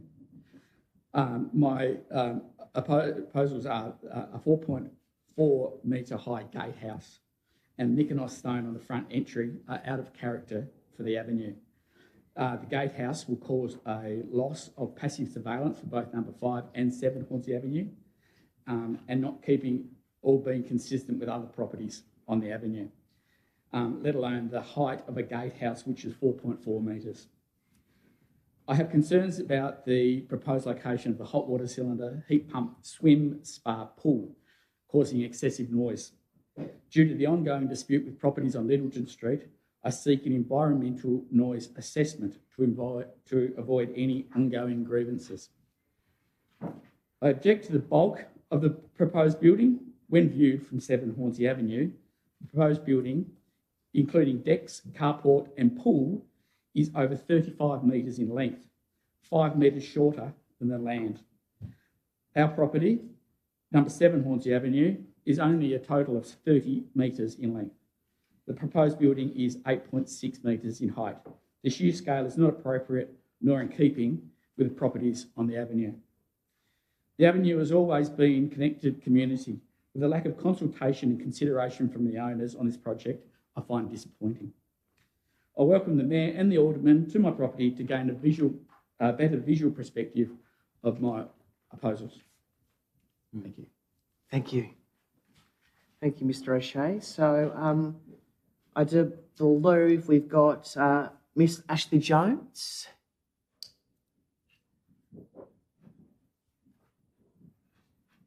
Thank you, Mayor and councillors. My name is Phyllis Ashley Jones. I live at 56 Littleton Street, Launceston, and have been there for 40 years. I have major concerns with the development application for 5 Hornsey Avenue, which I oppose.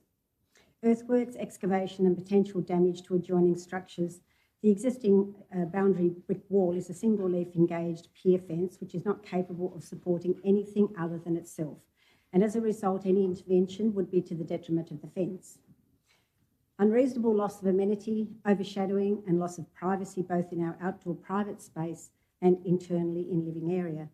We suggest the alfresco area be relocated from the eastern side to the northern side of the living areas to reduce overlooking to living areas and private open space to 56 Littleton Street below.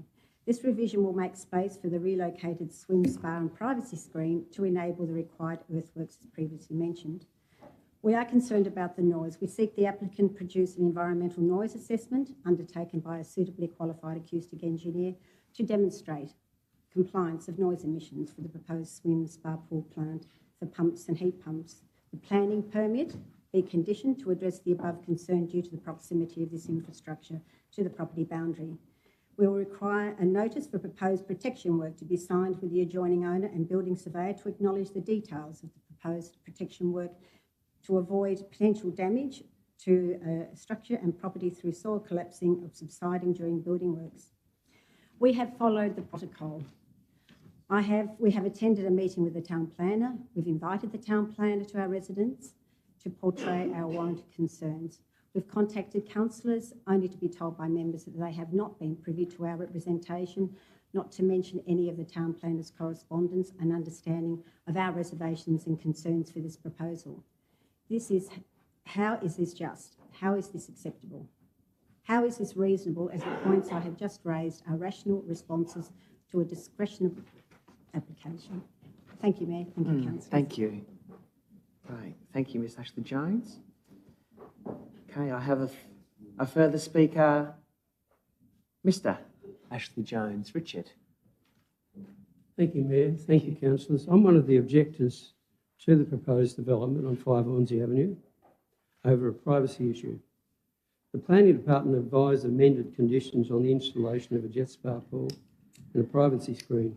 We reserve our decision until we see the amended plans from the architect adhering to the council recommendations. The developer claims they have spoken to all the neighbours and the neighbours are happy with the proposed plans. On speaking to these people, this is not the case, or I repeat, not the case. No one has been contacted. Another concern, extra concern I have is water runoff. We're concerned with the possible water runoff from a large paved area on the property. I refer to the new Australian ruling on waterbydesign.com. We know extra water can drain off a piece of land for new development. The sewage outlet is halfway down the block, and any excess water off this paved area will have to be pumped up to that outlet. And this should be included on that application. Thank you. Thanks, Richard. Thank you very much. Now I have one more further speaker. Michael? So just your name and your address and time. My name is Michael Banaski, address 9 Canberra Place, Prospect. Thank you. My name is Michael Banaski and I am Honed Architecture and Design, a sole practicing architect. Dear Mayor, Alderman, CEO, GM, council planners, members of the public, this proposed residence was designed with consideration to the neighbours, to my client's brief and to the state planning scheme. Unfortunately, once again, I find myself here today due to neighbouring concerns. In viewing my proposed design, the residence itself meets the state planning scheme. Plain and simple, the resident complies within the setbacks and all those restrictions. The objections from the neighbours for overlooking concerns, loss of privacy, are null and void because we meet the state planning scheme, the rules that we're designing to. As for the rear pool deck, after reading the representations of the neighbours, my clients wish to seek a change and ask for a condition of the pool deck to be lowered by 1.4 metres to be within the building envelope, and now this is compliant to the planning scheme. This leaves the front fence as a concern to the neighbours. If this front fence was 1.8 metres high in a picket fence formation, it would be acceptable and permitted. However, 95% of the street have solid front fences up to 1.9 metres high, which we proposed. As a show of good faith, my clients have agreed to lowering the height of this fence to match the neighbouring fence height, and we've asked this to be conditioned in the planning permit.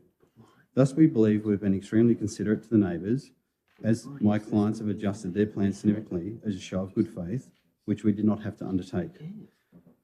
We are pleased with the council planner's report and the recommendation for approval. Further adding, any works in regards to the plumbing as what's been addressed today, this is part of the building permit. This is another stage. Everything will be drained accordingly. Everything will be built according to the building codes. Thank you for your time, and I hope you'll consider this application and approve this beautifully designed residence today. Thank you. Thank you, Michael. Thank you. Thank you to all of the speakers on agenda item number 2.9. So that was the public speaking. Now we get to the recommendation, which is to approve this development application pursuant to the Land Use Planning and Approvals Act 1993. Now, do I have somebody to move the recommendation? Councillor Harris to move. Do I have a seconder? Councillor Britton. Councillor Harris is the mover. Thank you, Mayor, and thank you to our 3 speakers, for Phyllis, Richard, and 4, sorry, Colin, and also Michael. Yeah, this is an interesting house. Obviously, there was a house there previously from probably close on 100 years ago that has now been demolished already. So it's a clean slate for them to build their new, the owners to build their new house. As stated by the architect, it now meets all guidelines of the state planning scheme. It fits within the building envelope as such, in such a way that it isn't requiring discretion, I'm assuming, from setbacks and building envelopes. Additionally, he has stated that they'll lower the front fence to 1.9 metres high, to meet the existing fences along that part of the street. 1.4 was it, or 4? Okay, 1.4? We're going to make the front fence fit with the rest of the street. We're going to lower the pool to lower than to be down that brick wall that we're talking about, which probably raises a few questions that I'll ask later. But for the time being, this is a large house. Of that, there is no doubt. And I would be interested to hear in others' view of that, and also of our planner, to talk about a wall that is supposedly 35 metres long. That does seem exceptionally long. But I think as a residential development, it suits the streetscape. It's single storey at the front. It does take advantage of the slope to go 2 stories down the back, and fits into the character of the neighbourhood. And I think it deserves our support. But I look forward to the other councillors' comments around the table. And I might ask some questions later, but I'll let others go first. Fine. Thank you, Councillor Harris. As the mover now, I do have some questions before we get to the seconder, starting with Councillor Dawkins. Thank you. Understanding that all development has an impact, can we please have a detail of how the assessment of the Littleton Street boundary brick wall was assessed for suitability for this kind of work, considering that it's an old wall, and probably does need some sort of shoring up to be there at the end? So we might look to Town Planner Ian as the consult on this one. Thanks. Just to confirm, are you talking about the rear brick wall that is existing? So, I mean, there's nothing in the planning or the application, that's proposing that to be removed at all. What's being proposed is the pool structure, which I guess is essentially on that wall. Now, at a planning stage, we generally don't need to see how something's going to be constructed. So we don't need to see footings or how something might be braced or how something might be looked after. That would come at a building stage where I guess you'd have your technical aspects of how something would need to be preserved, and that would come up that stage. So at a planning stage, we generally wouldn't look at that sort of information. Yeah, please. Is it recommended then that the owners of the Littleton Street property make a dilapidation report or start to document now what that fence looks like in order to be able to ascertain if there is any damage at the end of this process? I mean, that wouldn't be the recommendation, but that would be up to an owner in any development situation to undertake that if they saw or if they thought that was a good idea. Thank you. Councillor McMahon with a question. Thank you. Excuse my ignorance, but is it possible for the proponents to view the amended plans to potentially put their minds at rest? Town Planner Ian? Yep, thanks. So we don't have amended plans at the moment. We have an amended plan condition. So there are instances where applications do come into council and through negotiation past the representation process, we're able to view amended plans. In this stage, there was an agreement from the applicant to amend the design in response to some of those concerns. So at the moment, we don't have those plans. Councillor Kaya, question? I have 3 actually. Sure. To start with, I'd like to thank all the speakers for coming in today.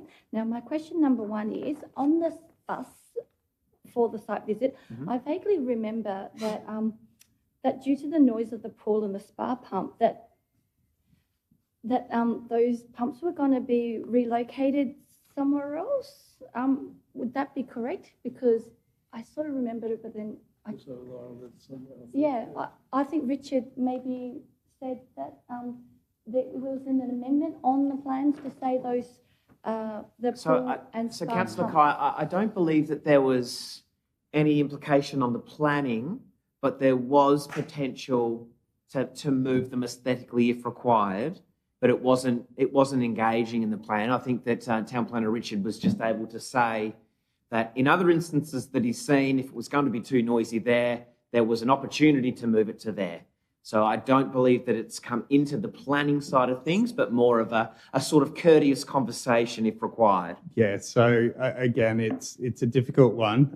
This comes up multiple times with similar applications, especially with pools, heat pumps and the like. The planning scheme is very limited in terms of when you deal with where those are actually located. And it's the same with this current application. What does occur, it's under EMPCA, so the Environmental Management Pollution Control Act. That's where if noise becomes an issue, then it might need to be moved. We have put a note on the permit to basically consider where those pumps are located, as not to cause a detriment to the adjoining owners. Yep.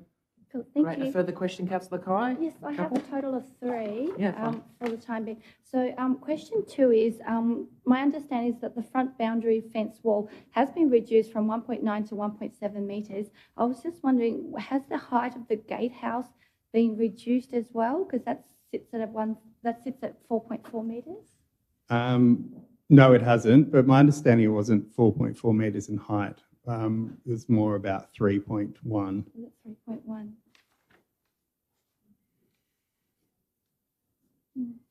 So confirmation on that 3.1, is that conditionary to the amended plans, or is that what's in what the objectors have in there? Look, I'll need to just double check. Yeah, just check, Michael. Yeah. Because I'm just seeing, I know I shouldn't be, but I'm seeing conflicting views between, if we can use this opportunity to take 30 seconds to say, no, this is what's there.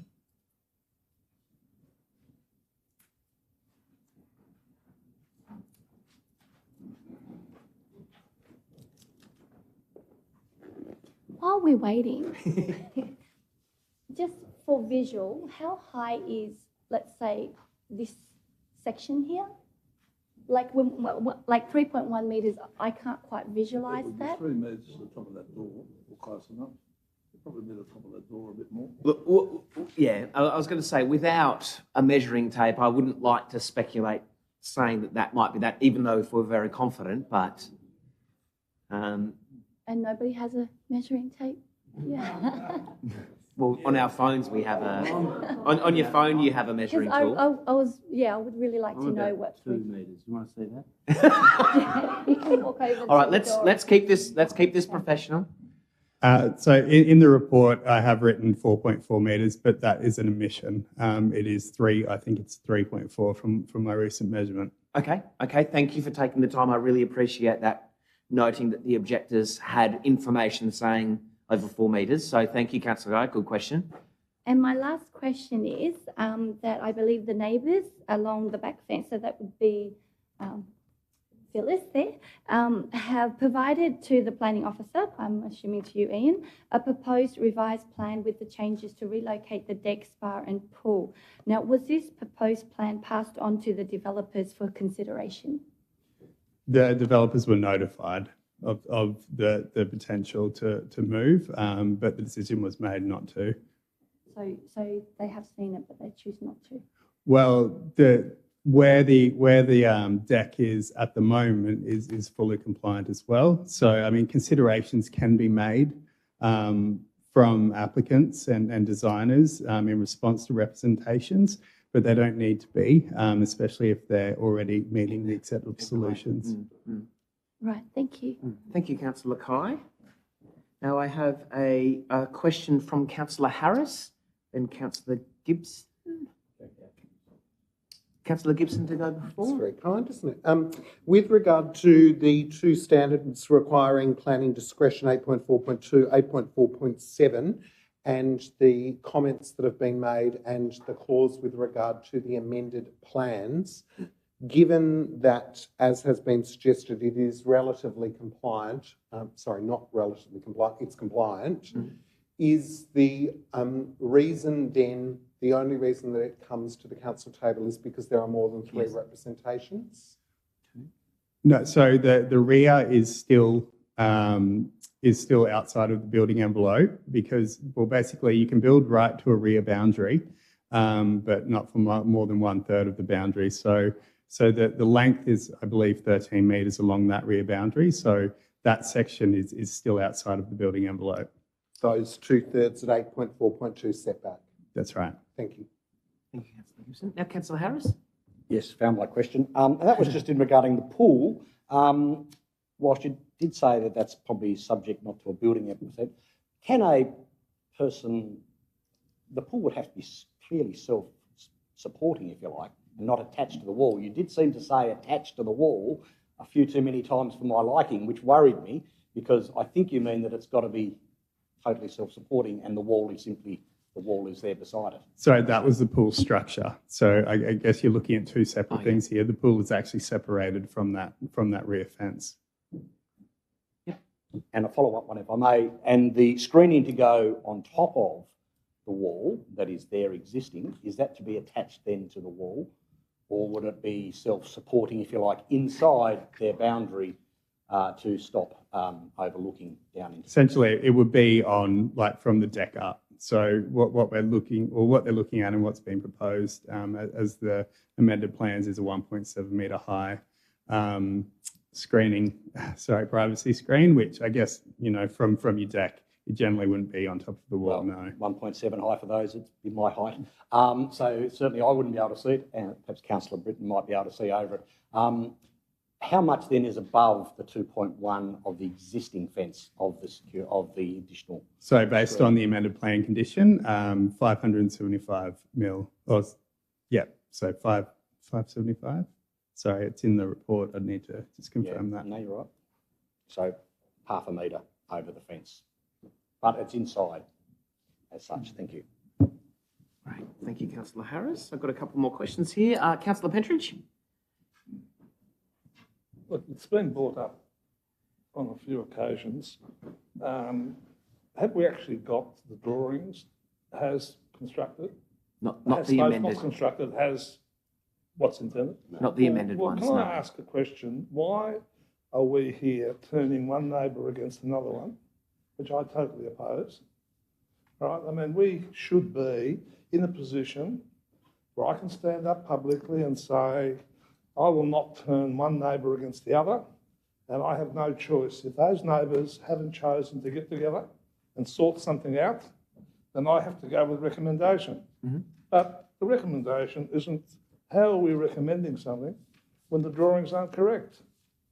So shouldn't this be like our last effort, where we put it on the table until we get some right drawings so we can make a fair decision? Okay, a question to... Point of order, sorry. I wish to have that corrected because the drawings are correct. The planning scheme allows for amended plans to be resubmitted. Sure. I think that is a step too far. Sure. So in rephrasing the question around the way in which councillors approve plans that they physically can't see, how does the scheme allow amended plans, which is what Councillor Gibson's just said, but just for Councillor Pentridge's understanding of the process? Yeah, so the scheme allows and the planning process allows for amended plans as a condition. Now, when amended plans have occurred in the past, and you may have seen some, they're not the ones getting approved. What's getting approved are the advertised plans and then the amended plan condition on top. But there's nothing to preclude that those plans need to be provided to put the amended plan condition on there. So, right, to understand it, have the objectors had the opportunity to see the amended plans, to give them the opportunity to maybe agree with it or add something to it so that there isn't a dispute between neighbours? Well, so just to clarify that question then, because we've just discussed that there aren't any perhaps plans for them to view yet, I think the question is, has there been correspondence further to the proposed plans where the developer and the neighbours have been able to say, you didn't agree with this, but we've changed this, is I think the question that you're asking. Well, yeah, and thank you Yeah, for your assistance. no, that's fine. Yeah. That's fine. That's, I think I've made the point. Thank you. So do we know, because we've just seen an amendment to what was proposed of the 4 metre so that's been changed because it was incorrect. So I think Councillor Pentridge is asking, are we aware of any conversations around the amended plans with the representors? With the rear neighbours, yes, because that was the main effect, but to the other representatives, no. Thank you. Okay, another question we have from Councillor Walker. Thank you, Chair. and you'll find that under the recommendation point 2, that's where the amended plans required are indeed listed in the development application. Just as an aside to the question that I'm going to ask, because it does refer to those amendments, and I certainly do accept the premise, the assertion from the designer that the house itself, by itself, without the deck at the back, does fit very much within the building envelope and also sit within the statewide planning scheme that we're a part of. But it does get a little bit more grey when it comes to the deck and the back fence, as has been pointed out, and I'm not speaking, I will ask a question, sorry, Chair. That's okay. That back fence indeed, what's being asked to be approved along that back fence should only, if it was to comply without discretion, be a third of that fence.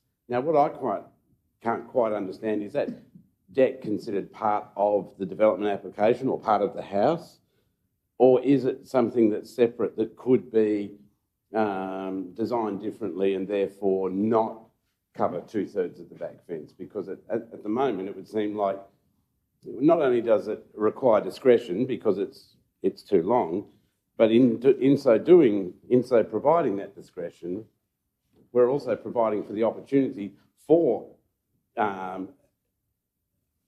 people to be able to view over the fence, and it's not just the height of that fence through you, Chair, to Councillor Harris, because there's a deck above that where people can be looking down. It is also provides an opportunity to put pumps and machinery next to the fence there as well because of that excess of development in that area. So I'd really like to drill into that particular aspect of the design and why it's recommended for approval when it is so far outside the recommended length on that back boundary. Well, I mean, when you're looking at that, the recommended length, I think what you're referring to is an acceptable solution. Correct. And I think we've relayed this a few times now that following the performance criteria to make a decision, and especially recommendation for approval, is a perfectly valid way to make an application. All it means is that you need to make an assessment against the criteria within that performance criteria. So I guess in this instance, it was considered suitable for the length that was proposed. All I don't find is the justification for that. It's considered suitable, but is that as far as we go to just say it's? Well, I mean, it's in the report. If you'd like to read that, but I mean, if you don't agree with that, I mean that's why you, as the council now, are making the decision. Okay, and to the points that were brought by the representation, I believe, to the south side of the property, they have, estimated that we're talking about a 30-metre development on a 36-metre boundary or something like that. Similarly, is that something that does rely on performance criteria and up to 8 metres in height? Is that on the boundary or it's inside the boundary there, isn't it? Yeah, can we just ensure that those figures are correct around 36 and 30 on the development, just to ensure that where we have the right information there? I'm not saying that's incorrect. I'm not saying it's incorrect, but I'm just, through any influence around figures of development on the block, I think it's important that it's.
size. Councillor Walker's talking about figures that are incorrect. Yep. So the southern boundary is approximately 39 metres in length. And what you have is a setback from the frontage of 4.5 metres. Then what you have is essentially your main dwelling that goes down through to the stairs to the pool area. So what you are looking at is, yes, it is quite long. So my other question there, or my initial question was, why is the decking up at the back considered part of the building application when it's a deck that adjoins the back boundary? I'm going back to the back boundary. I mean, if the house itself was on the back boundary, I would understand more. But we have a house, we have a design, and then we have a outdoor entertainment area, I suppose, with a lap pool built to the boundary. That's considered part of the development application and therefore part of the house. Is that right? Well, yeah, I mean, it's part of the development application in terms of if it's going to be rated anything differently at the building stage. I'm not sure. I'm not qualified to make that decision. I guess all that I'm making an assessment on is what's within the envelope and what's outside of that, and then what criteria do we need to assess that against. Thank you. Any further questions? Yeah, a question from Councillor Gibson. Thank you. Noting that this DA is relatively compliant, so I think it's important to understand that as a context. What mechanisms at the building stage do we, as the elected members, and importantly the neighbours, have with regard to the scale and size of the pool and the deck? Because specifically a lot of the representations that I've received about the nature of the pool, around the nature of the runoff, around the nature of the construction, around the nature of the wall that's already there, all are items that are played out at the building stage rather than the DA stage. But yet they're very genuine concerns, particularly given it's a relatively compliant DA. What mechanisms are available to us with regard to at the building stage, assurities that we can provide the neighbours who have these concerns, specifically with the pool, with the abutment of the pool and the wall? Great. So, CEO, do you have a further comment around trusting in the building application process? And that's effectively what it is in terms of putting your faith in the professionals that have the carriage of that. So it's a building surveyor that has the oversight of the building activity and compliance against the building permit. That doesn't necessarily mean it's a council building surveyor. That could well be a private building surveyor that has responsibility for that. But largely, whatever is included in the planning permit then follows through to the building permit. That building permit must be complied with to the letter of the National Construction Code, and the building surveyor's role is to hold that to account. We have our planning permit authority, but we do our inspections, Ian, I think, as well. So obviously, but the building surveyor ultimately would be the person. Great, thank you. A question, Councillor Kai? Yes, a question. I've got here a copy of an amended plan that the Phyllis got an architect to draw up, a revised plan that they will be happy with these changes. In case today, let's say, whether it's not this DA is not approved, I was just wondering, would the developers be happy to grant the council more time for them to go back and have a look at a plan that the neighbours would be happy with as well, that they can come to an agreement? Sure. Thank you, Councillor Kai. I feel quite comfortable to say that that would not be the case.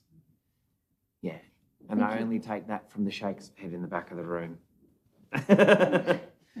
Thank you for bringing that to our attention, though. Question or to speak? To speak, Councillor Walker to speak.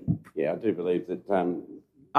Just wait a second, actually. As the seconder, Councillor Britton, if we're going to speaking, just to take it in order, you're going to reserve your right and go with Councillor Walker. I just want to make sure I get the process Cool. Thank you, Councillor Walker. As Councillor Britton is the second, reserves his right. Thank you. In the name of expediency, Chair, I do wish to speak. You've been really good today. May I commend you on how good today's been? It's been excellent. And keeping it professional as well. I would like to speak to this motion and say that I won't be supporting it today. Okay. I would have liked to have seen that deck area moved back away from that rear fence. I think that is where it doesn't comply to my mind. The excessive amount of development along that rear fence, which does, of course, impact in the general residential area, the amenity of the neighbour to the immediate east or the back of this property. There are rules regarding how you develop along the back of a rear of a property. This has done it to somewhat, well, it doesn't meet the performance criteria and therefore, relies on performance criteria as it doesn't meet the planning scheme, I should say. It does through the acceptable solutions. We can't. Okay. Yes, yeah. It does meet through the acceptable solutions, which is something I do not agree with. No, that's okay. And that is, as we have heard, up to a matter of interpretation to some degree. I can see that ostensibly there could have been less car parking, that things could have been moved forward. There is an attempt to fit as much as possible on this site. Admirable as that is, as wonderful as the design is, and I think I pay tribute to the designer for designing something that has elements of the existing architecture in it without trying to mimic it or be a pastiche of that. It is something that does contribute in that sense. So I do, and of course the planning scheme is not about taste or anything like that, but I do like when I see people making that effort. I like when people are conscious of that, and I think to a large part this building does that. It could have been two-storey at the front, it could have been all sorts of things, it's not. The one thing, as I say, that I can't accept is that excessive domination of that rear fence line, I suppose you'd say. It could have been stepped away a little bit and that would have resolved that issue, or it could have been a lot less in length and that would resolve that issue, but I won't be supporting this motion today. Thank you, Chair. Thank you, Councillor Walker. Councillor Britton is the seconder. Thank you very much, Mayor. Firstly, thank you to all the representatives, and I do understand all the issues that you have with the development. When it comes to the noise and the pumps, the drainage of the sewerage, any noise pollution and things like that, there are obviously relevant pathways that you can go down, and they aren't for our consideration today, those things. So although they are very relevant issues, as people have said, we can't take those into consideration today. All we can do is look at it from a planning perspective. Now, along the planning, we assess for impact, and we have to be understanding that there will always be some impact, but is that a reasonable impact or not? And in this case, it is a very compliant building with some impact at the rear of the property. I don't think that impact is enough for us to vote no today. Notwithstanding, I understand it will impact your streetscape, the way that your lives and you've enjoyed your properties. This is an area of Launceston where there's very rarely a demolition and then a brand new build. So that's always going to cause some issues. But from a planning perspective and where we sit today, I don't see how we can actually not approve this development application. So I hear your concerns, but I will be voting in support of this today. Thank you. Thank you, Councillor Britton. A question from Councillor Dawkins. Thank you. Given that there's some consternation about this development application, has a motion for refusal been submitted to the council table today? I don't believe so. Not that I've seen. No. Yep. Thank you. Further speakers? Councillor Kai to speak. Yes, please. I feel like looking at the proposed revised plan that was given to me by the neighbours, it still gives the developers exactly what they wanted, only moving things back up a bit, not so far down from the back boundary. In a sense, looking at that, it made more sense so that everything is not all the way down the back. So I would recommend, or I would wish. Order. Thank you. We can't. We can't assess or take into account a proposal from an alternate view that's not coming to the assessment of council. Okay. Yeah. Right. That's Well, not to say that you can't consider it in the way that you speak, but we can't refer to it as a fact that we can take into account throughout this application. So I feel like Thank you, Councillor. if all those buildings towards the pool and everything else, the deck so far down towards the back boundary, if that was to come up further so that it's not so far down towards the back boundary, it would have, it's something that we've always said, you know, like talk to your neighbours, each make sacrifices, and then you've got everyone's happy. And in that sense, I still feel like the developers should have gone and spoke to the neighbours and maybe changing something as simple as moving that deck to the side rather than everything being down the back. Then everyone would have walked out of here happy today, and we wouldn't have to make this choice here. So looking at the possibility of what could, what couldn't, I feel that I wouldn't be supporting this DA today. Thank you, Councillor Kai. Fine. To speak, Councillor Gibson. Thanks for the opportunity. Look, there are things about this design that I love. There are things that I hear from the representors that I really genuinely sympathise with. But here is a compliant development application. It relies on performance criteria. That means it relies on discretion, and it means that you can interpret the discretions as you see fit. It would be irresponsible of us as a council today to reject this development application. I understand that for those neighbours who have enjoyed that amenity, having the scale of the pool, having the scale of the DA, the topography of the site, that is going to be a change. My questions concerning the wall, concerning the development of the pool specifically, the sheer scale, the weight of the pool when filled, they are very genuine concerns that I have. I've asked questions about that, and I've been assured by trained experts that they will be considered at the building stage. That's the only thing that I can hang on to with regard to the issues that fall outside the compliant nature of this particular DA. Of course, we could all have people do a different DA that could be considered for that site. That's the way the scheme works.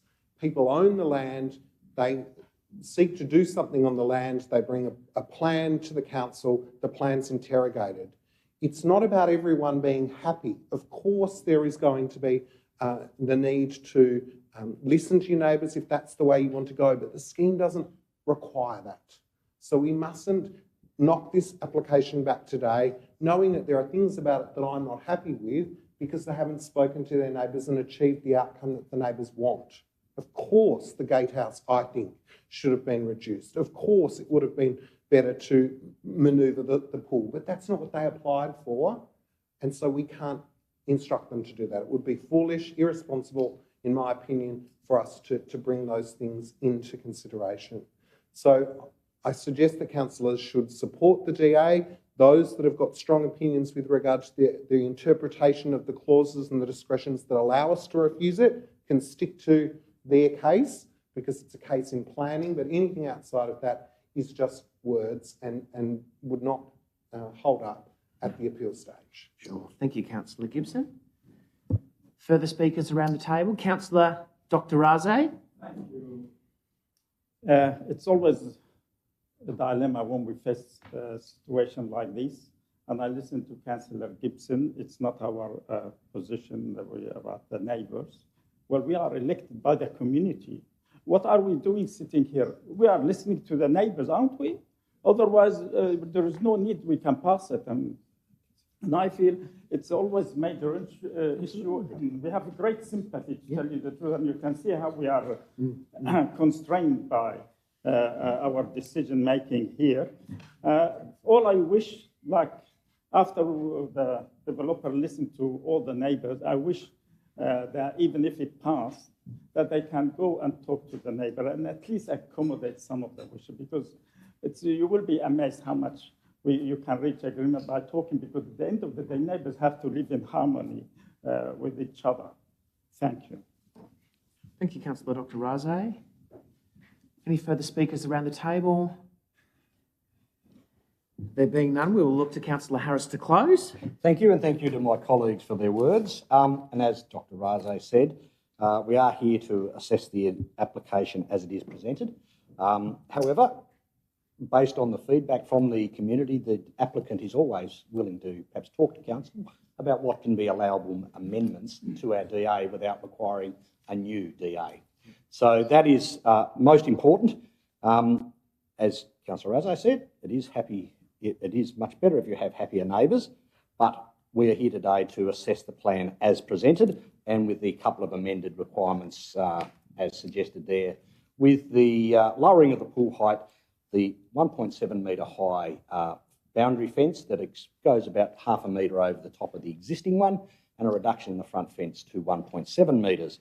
And the gatehouse is actually about 3.4, not 4.4, we found out. So I am quite happy that this is a good development. Residents who nearby will notice it for sure. However, it fits the planning scheme, and we have, and I'm recommending that we approve it. Thank you. Thank you. Councillor Harris?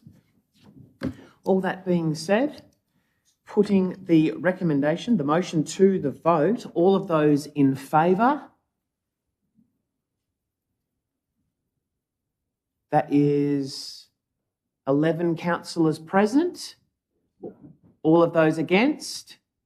Oh, that was 10-4, sorry. Oh, because Councillor Mackenzie's not here, sorry. Gosh, it's been a long day. 2 against? Just 2 against. That's going to be the easiest way, with Councillor Walker and Councillor Kai against. Councillor Mackenzie is not here, which means it was what Councillor Harris said. Okay, so the motion is carried. Thank you, councillors. Thank you, representatives, and thank you to the application. Okay. Whew. Okay, so just noting as the room changes around a little bit, item 10 on the agenda is Mayor's announcements. I'm not going to go through all of these, but I will just make, thank you, but we'll just make a couple of extra entries to this one. So it says Saturday the 23rd, which is actually Monday the 23rd. On Tuesday the 24th, I had a meeting, as mentioned, with Inspector Fox around antisocial behaviour in the Launceston municipality, particularly around the CBD. That involved also the Honourable Rosemary Armitage MLC, Inspector Fox, Will Cassidy from the Chamber of Commerce, and Amanda McAvoy from the Launceston Central. Attended the Migrant Resource Centre AGM on Wednesday the 25th of October, and everything else you can see on the publicly available agenda, with the final note being the last 2 days in Devonport as a part of the Local Government Association of Tasmanian Annual Conference with Councillor Gibson and Councillor Harris. Do we have councillors' reports as a part of agenda item number 11? Councillor Kai? On Monday, the 30th of November, I accompanied the Mayor to meet with the CEO of the Migrant Resource Centre North, Ella Dixon, and John Alley. There was discussions around how Council can work together with MRC North to support migrants living in Launceston. We could assist in welcoming new migrants and providing information packs for new citizens at the citizenship ceremony. Other topics included the lack of funding for seasonal workers and council grants that could help the organisation. Now, I have learnt that the Migrant Resource Centre Tasmania on Elizabeth Street in Launceston is a different organisation to the Migrant Resource Centre North. And so they are part of the Migrant Resource Centre South and offers a completely different service. So that was something I was confused with, and I'm glad that's now cleared. And to finish off, I would like to inform those who don't already know that the Migrant Resource Centre North is no longer located at Cameron Street, as they have for as long as I've been in Australia. That's where they've been. They are now at number 8 Borland Drive, and they are planning on moving to Mowbray in roughly about 18 months' time. Thank you. Great. Thank you, Councillor Kai. Councillor Palmer? Thank you very much, Mayor. On Friday, the 20th of October, along with many fellow councillors, I attended the Encore Theatre Company's Boy from Oz. And it's fair to say I do love a musical or two, and of course our Princess Theatre, our beautiful Princess Theatre. I'd like to give a special mention to Hamish Williams and Brooke Target. For me, they were the standout performance. They were outstanding. So I'd encourage anyone that hasn't been, head along to see The Boy from Oz. And whilst not on official council business, I did go along on Tuesday the 24th to a new business that is opening in Launceston, and correct me if I'm wrong, but is it Dong Sheng Chinese Restaurant? And is it 5 ways, 6 ways? Up there, they're opening sometime this month, and it looks amazing inside. So I'm looking forward to attending. Also, on Friday the 27th, along with yourself, Mayor, and our Deputy Mayor, Shane was also there. And a meeting was organised through Leanne, one of our council officers here, in regards to the Pilgrim Uniting Church pavers. And just a bit of an update for councillors that it was a really wonderful meeting, and things are progressing quite positively there with all the owners of the surrounding pavers. In regards to Henty House, we did have a gentleman that's travelling up here, I believe, was it today? Yeah, so we're just waiting on an outcome and a bit of a response from him on what he believes is the right course of action moving forward in regards to the pavers. And then finally, I will refer to my phone here. Didn't want to rewrite it twice, but on Sunday, along with Councillor Dawkins, we attended the first Tamar Sea Scouts 60th birthday celebration. And the power of volunteers could not be more evident than at the first Tamar Sea Scouts 60th birthday celebration. We've all walked past this hall for decades and never actually had the opportunity to go inside. Well, I haven't. From the display of sailing knots to the face painting, the ice cream booth, with children and parents everywhere, you could see the joy of the community. A special moment came when the club recognised stalwart Alan Butt with a life membership. Congratulations, Alan. His connection to and passion for the club was evident for everyone in the room to see. Chairman Scott Lovell joined other club leaders, Stephanie and Murray, in sharing the joy of being on the water and the friendships that come from being part of the community group. What a wonderful opportunity for our young people to feel connected and appreciated. Congratulations to the first Tamar Sea Scouts Club on a wonderful day and 60 years of being a part of our community. Thank you very much. Great. Thank you, Councillor Palmer. Councillor Dr. Raze? Thank you very much.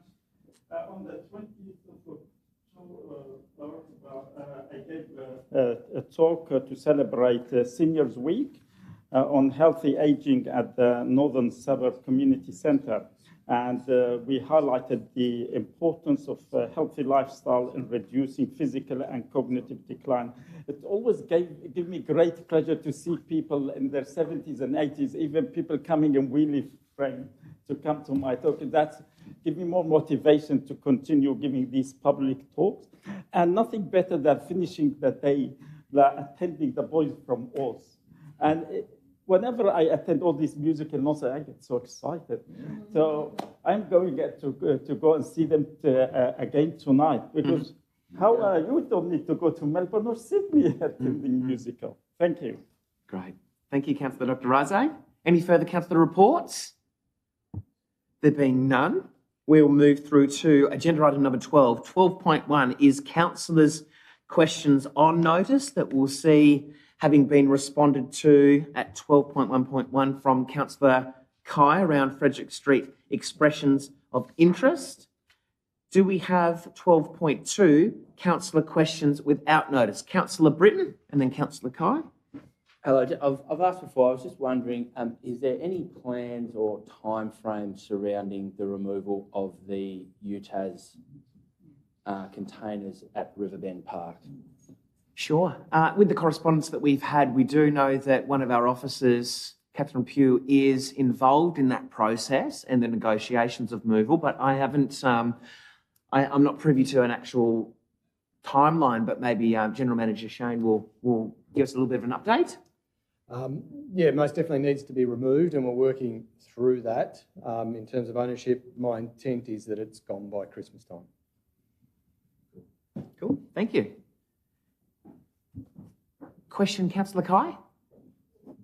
So I'm going to read out the response for my questions on notice regarding Frederick Street, and the last sentence here says, when the submission period for expression of interest concludes on the 3rd of November, which is tomorrow, it would have been open for 40 days. So my question is here, an additional 4 weeks on top of the original 2.5 weeks is not 40 days. And by my calculation, it should be the 10th of November. And that is next week. It's not that much more. So the question remains, will the council re-advertise with these correct dates? And due to the significant heritage history of the Frederick Street Kindergarten, would the council be generous enough to allow the Launceston community even more time for expression of interest? I personally don't feel why there is such a rush on something so important. So would council consider more time for expression of interest?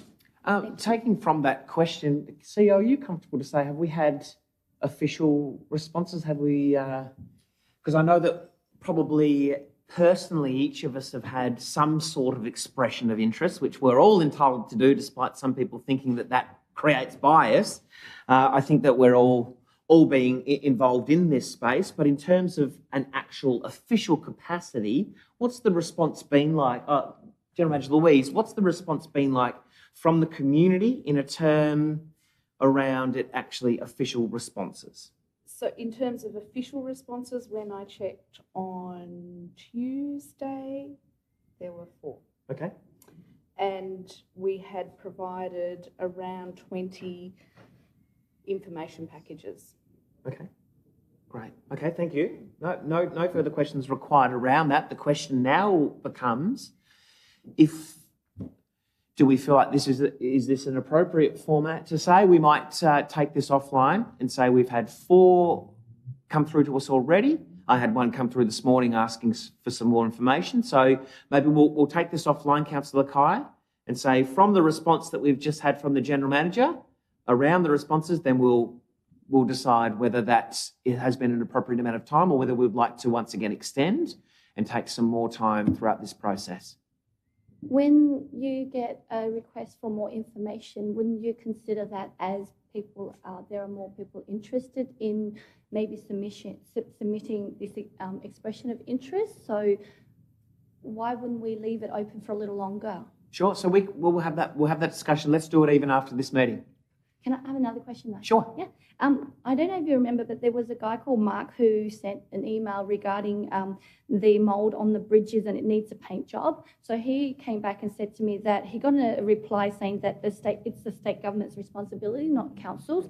And he was wondering whether council would, on his behalf or the Launceston community behalf, to request or write to or communicate with the state government and ask them to repaint those bridges or fix or I don't know, clean up the mould and things like that. Is Sure. that possible? Absolutely. That is the role of local government, is to lobby and to converse with our state partners in government. And I'm sure that as we do, they have very specific and timely processes around maintenance that goes through their protocols.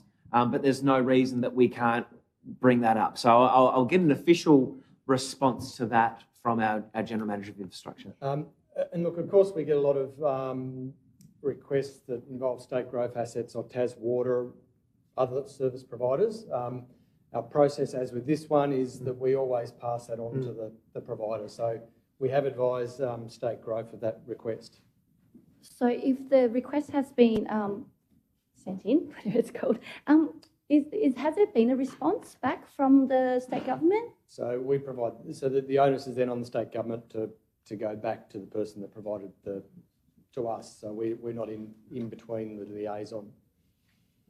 I'm just wondering what I can go back to tell Mark. That's all. You can tell him that we've passed the request on to Department of State Growth. And is there like a timeline or a date that we would expect something to happen? Because quite often when something's passed on, it's sort of like it's forgotten. I think that's how the community sort of sees it. It's passed on, it's forgotten now, and we don't know what's happening or whether it's going to happen or not? So, well, he can also go to the Department of State Growth and deal with them directly. Right. But the council have spoken on his behalf. We have passed it on, yes. Thank you. Thank you, Councillor Kai. Further questions without notice? There being none, we'll move on to agenda item number 13. So these are committee reports.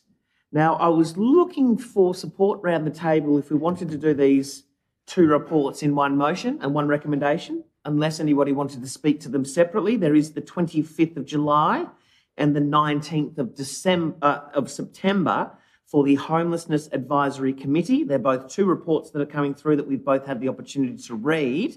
But I will say that Councillor Walker being a part of that committee, if it was okay to move it in two, then we might do that. So the recommendation is to receive, and I would move that would be, or I would ask for a movement for the 25th and the 19th to accept those reports. With Councillor Walker as the mover, a seconder, Councillor Dr. Raze. All of those in favour of accepting both reports? That is all councillors present. The reports are moved and put through as accepted. So that would be 13.2 as well. Do you want to speak to it? I did ask that at the start. Would you like to speak to it, Councillor Walker? Speak to both the items. Yes. I can quite happily do that. You have already taken a vote. I thought your vote was to accept that we're moving both as one, not that we're... Now that we are dealing with both with one, I'm standing to move to talk to both the items. Yes. And it does go back to the 25th of July, and it is interesting to read there the trajectory that we are on currently with the Homelessness Advisory Committee. Certainly going back to July, we were talking a lot about the impacts of emergencies and responses to that, and how different that is when it comes to people who are currently without a home. And then when we look at the more recent meeting on the 19th of September, certainly quite a few things listed there for discussion, the amount of customer service requests, which has increased, but the nature of those requests are changing. We're seeing less people, I suppose, ringing up with complaints and more people ringing up with concerns and offering solutions as well. And it did note in that report that a special committee meeting was to occur on the 24th of October, which has happened, and no doubt minutes of that meeting will come to the council as well at some point, and that was to discuss the draft homelessness action plan. And in that plan included would be the delivery and development of a by names list, and this is the council's efforts towards quantifying and collecting data, not so much on individuals, but on the amount of people seeking assistance or living homeless in Launceston, as well as the opportunities for council to provide assistance in that area, and to build relationships with other organisations and even other businesses in identifying, not identifying, but using that identification to provide tailor-made solutions, I suppose, for various people. I note that more recently there has been some movement in the area of people who are living rough in Launceston, and that has been brought to my attention, and I'm sure to the attention of some other councillors as well. What is heartening is how people's response has changed over this time. People are accepting that the council is a facilitator in this arena, but that the solutions don't come from council alone. Indeed, the solutions are sort of as varied as the reasons people are homeless, I suppose you would say. Certainly, we can contribute and we can facilitate, and I certainly encourage council to do that. But in accepting these reports And I note that Inspector Craig Fox is also involved on that committee as well. So he's a man he's a wanted man, if that's not too inappropriate to say, because he's certainly made the contributions there as well. And we have, with those people with lived experience, nothing but positive feedback on their interactions with police and indeed with council officers. So all of those things are really working very well. The incidents and the moments where agitation or aggression has occurred is minimising because of that. People are feeling as though they are not threatened in their position wherever they find themselves in our community. Thank you. So I recommend these to the table. Great. Councillor Dr. Razay is the seconder. Thank you very much. On the 24th of October, we discussed the City of Launceston homelessness strategy. And it's so great to feel like how much City of Launceston have moved on recently in management of our homelessness.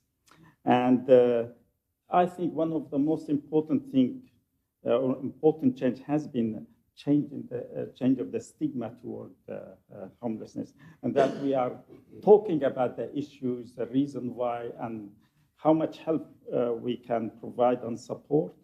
And the councils have been doing a great deal in helping the homeless people who experience homelessness compared to 2 years ago when we were feeling, well, it's not the job of the city to deal with homelessness. Now we have got a homelessness strategy. And I would like to take the opportunity as well today is to thank our General Manager, Dan Ryan, who is leaving us, because he's played an important role in driving this strategy. Thank you. Mm-hmm. Thank you, Councillor Dr. Razay. Any further speakers to the reports? Councillor Walker to close? Okay. All of those in favour? Yeah, everyone? Yep. All councillors present. The reports are accepted. I didn't need to vote in the first bit. Okay. Access Advisory Committee on the 27th of September. The recommendation is to receive this report. Do I have somebody to move 13.3? Councillor Dawkins, thank you. A seconder? Councillor Gibson, Councillor Dawkins. Thank you. On the 27th of September we met. We are starting to rebuild this committee and I'm really appreciative of that. The community inclusion has begun again. We had some really quite inspiring briefings actually. We heard from Technology for the Ageing and Disability TAS, an incredible organisation who utilise their engineering skills to be able to come up with technological and individual, really bespoke solutions for people with disabilities. It's absolutely brilliant to see what people who have got those skills, some time and ingenuity can do for our community. So, big ups for them. They're absolutely fantastic organisation. We're now a stakeholder in the developing guidelines for inclusive play spaces, which is something that we clearly need to be a part of. And also, we now, I don't know if you've noticed, maybe you have, an accessibility widget on our website. I hadn't seen that before. I hadn't really focused in on that before. We've included the Aquatic Centre in that now, but it inspired me so much that I went back and implemented exactly the same at my work on our website. And I encourage anybody here who manages a website or who is listening today and does the same to look into this, because in actual fact, we're in breach of the Anti-Discrimination Act if we don't have this kind of widget on any of our websites. It's very, very important to understand that everybody needs access to information. We've got a long way to go in this space, and I'm hoping that it's something that this committee can work further on, because we have a community that does not have access to everything it needs to be able to be a full contributor or to be able to be a healthy, active community member. So watch this, we've got more to come. Great. Thank you, Councillor Dawkins. Councillor Gibson? Any other speakers to the Access Advisory Committee meeting? Councillor Dawkins, anything further to close? Great. Okay, all of those in favour, putting it to the vote. That is all councillors present. The motion is carried. Transport Committee meeting on the 5th of October, 13.4 on the agenda. The recommendation is to receive the report. Somebody to move. Councillor Harris, a seconder. Councillor Pentridge. Councillor Harris. Very briefly, it's all there. It's just worth noting the success of the Ride to Work Day that held on the 18th of October, but also the Car Free Day, which is proposed to be held in the centre of Launceston on the 2nd of March as part of Bike Week, where it is a Saturday and residents will be encouraged to either drive into partway to the city and then ride their bikes the rest of the way, or better, ride all the way into the city if coming in on the Saturday. So along with a presentation from Nigel Coates, who attended the Australasian Road Safety Conference. So that was our Transport Committee meeting. Great, thank you, Councillor Harris. Councillor Pentridge, anything further as a seconder? A question, Councillor Gibson. Oh, just a point of clarification. I just hope it's the case that with the Car Free Day, we've got plenty of Launceston event organisers and consultants who have the skills necessary to organise an event such as that. And I hope that if we're choosing someone off the shelf, that Launceston providers can be considered this time round for the next event, which I think is, as listed there, going to be in 2024. So I hope there's a process rather than just choosing someone who can do it from the south of the state. Great, thank you. Any further comments? Anything further to close, Councillor Harris? Okay, putting it to the vote, all of those in favour? That is all councillors present. The motion is carried. 13.5, the Tender Review Committee. So there's some recommendations here to receive a report from the Tender Review Committee, which notes the decisions to accept the tenders submitted by Superheat for Launceston Leisure and Aquatic Centre Air Handling Upgrade, Crossroads Civil Contracting as point 2 for Reed Street, and point 3 is Command 51 for the Launceston Aquatic Centre Cleaning Services. Do I have somebody to note this decision? That is Councillor Walker. A seconder, Councillor Harris. Councillor Walker is the mover. Yes, and what a wonderful world we live in, where we're awarding tenders to Yes, Councillor Walker. To a company that was previously involved in earlier planning matters. And this is the nature of our community. It's a small community. We do tend to look towards employing local contractors where possible, and that's an example of that. It's been interesting on the tender review panel of late that we have, I suppose, it brings up other issues. For example, we are, tendering and accepting tenders for the cleaning of our aquatic centre at the moment, but that does bring into question the growing nature of our contracted workforce. And while we pay great attention to the occupational health and safety of our workforce, it is another matter for these workers who will be working in our facilities. Let's make no mistake about that, but they're not our employees directly. That their occupational health and safety is provided by an alternative employer.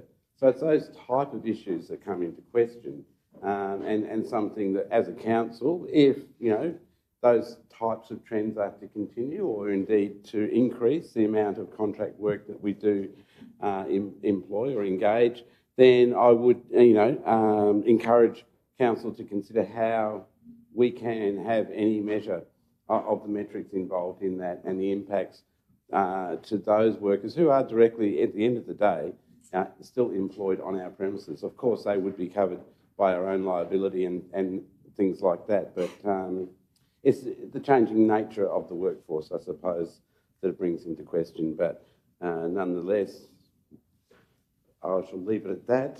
Successfully tendered opportunities. Thank you. Thank you, Councillor Walker. Councillor Harris is the seconder. Councillor Gibson.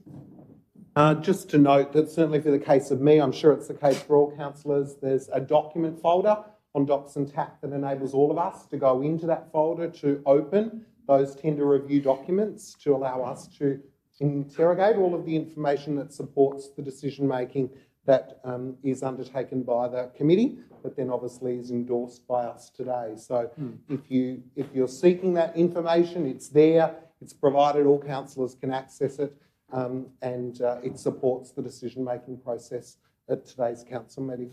Thank you. Any further speakers? There being none, Councillor Walker to close. On that note, I will close and also let councillors know there is an audit panel folder as well, if you'd like to go in there and have a look at the recent 500 pages relating to various auditing processes. You'd be more than welcome to. And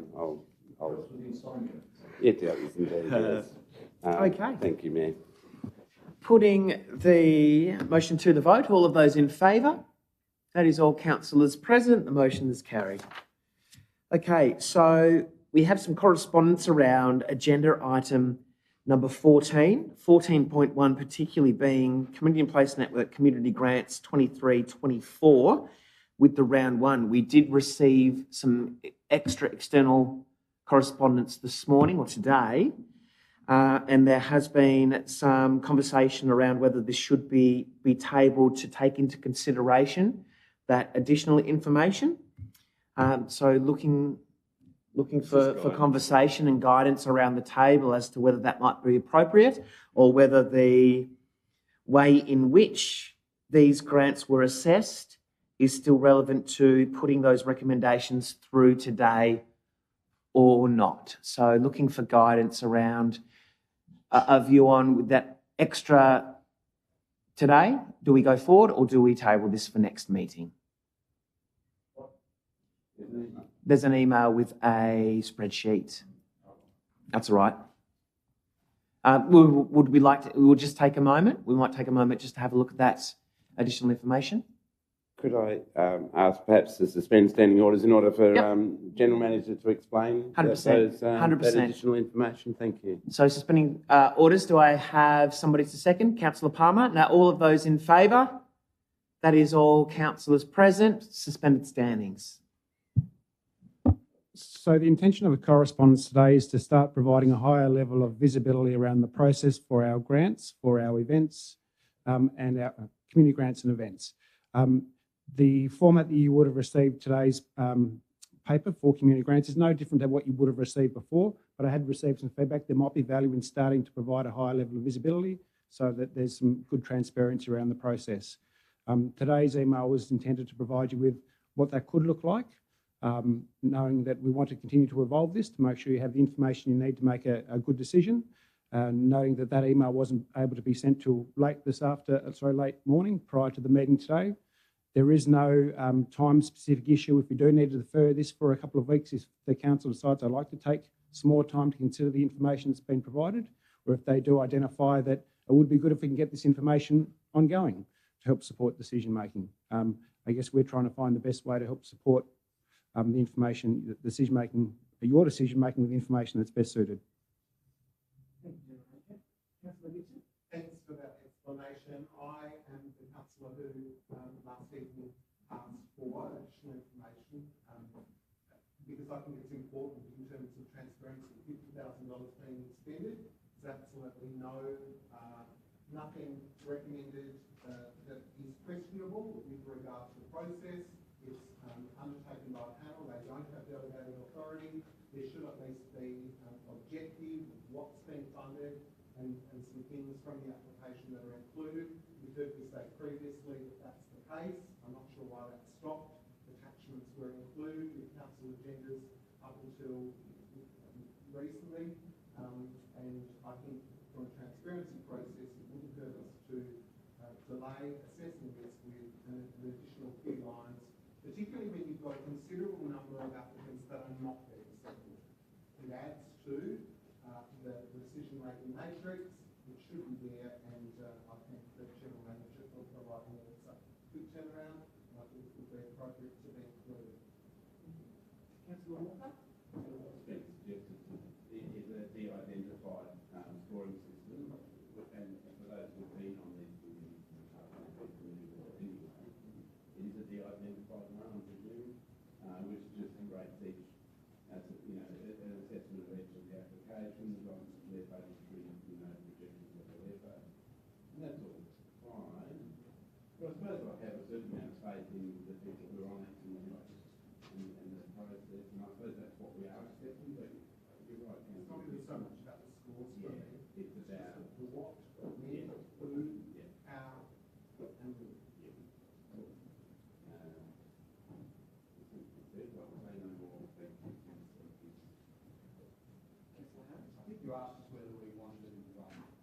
whether we want to... Are we on air? Yeah, we are. We are. Okay. Whether we want to...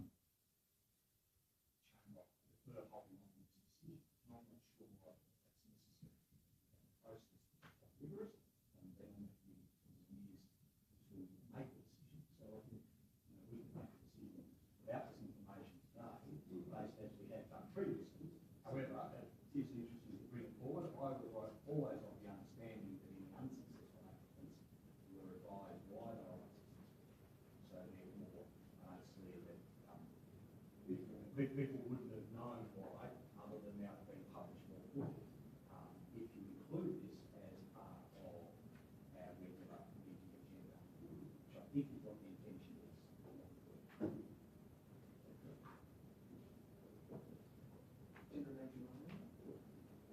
I think the intention was, and again guided by council, but to send it separately to the agenda to give you some background papers, so it wasn't necessarily public facing. Oh, okay, so it wasn't going to the public.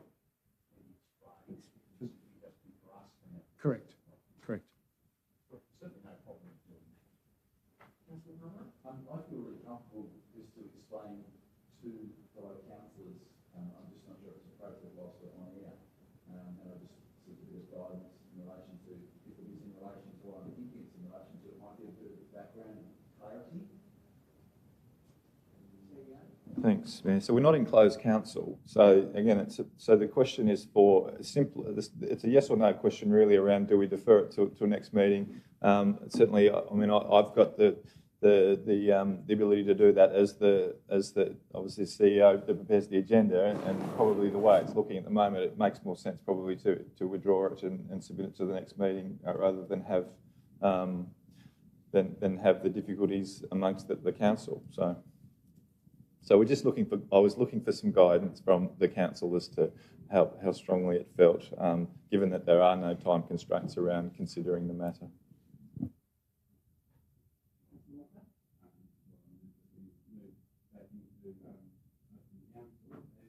So we've got guidance. Is the general feel that we continue and just approve these ones, or is the general feel that we defer them to the next meeting? Yeah, but what's the general? We want guidance. We want to come in. We don't want to have discussion around that. This is the guidance now. Is all of it.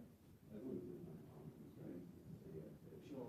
As a part of the panel, I'm personally fine to put them through as they are, but I understand through transparency if people want more time to look at why things are scored. That's fine too. But I'm fine to keep going. But I understand those who aren't part of the process want to do. That's fine. That's fine. I second that as well now. Obviously part of the panel as well, and there's a definite reason why. But I do understand that all councils aren't privileged to that information because it's not only said at that table, but there's very valid reasons. I know it's a difficult one about disclosing, but anything I shouldn't disclose. But we'll just put everyone's mind at ease. But yeah, it's up to the will of the table. Further comment, Councillor Gibson? Just to foreshadow if we proceed, which is the will of the table, some of the questions I'll be asking around will be around standard business, how some of these grants are not business as usual undertakings, so an explanation around some of that. I'll also be asking some questions around some of those that will to understand the event, to also understand the objective and its link with our objectives and how it can stack up. Sure. Just noting that Councillor Britton has prior engagement also. Thanks, Mayor. So I've heard enough to indicate that I'm going to withdraw it from the agenda today. Okay, so do I have somebody to second Councillor Walker's to go back into? Do we have to go back into standing though? Yeah. So Councillor Walker was moving to go back into standing. In the open council. Oh, well, we weren't closed. We're yeah. And then I've got the second as Councillor Pentridge. All those in favour? Resuming standing orders, yeah. All those present, yeah. We're back into resuming standing orders, which means that we can now deal with 14.1. And we're withdrawing that from today's agenda, from the CEO's ability to do that and to put it back into next meeting's agenda with more time for councillors to look at the relevant information that has been provided late this morning or late last night.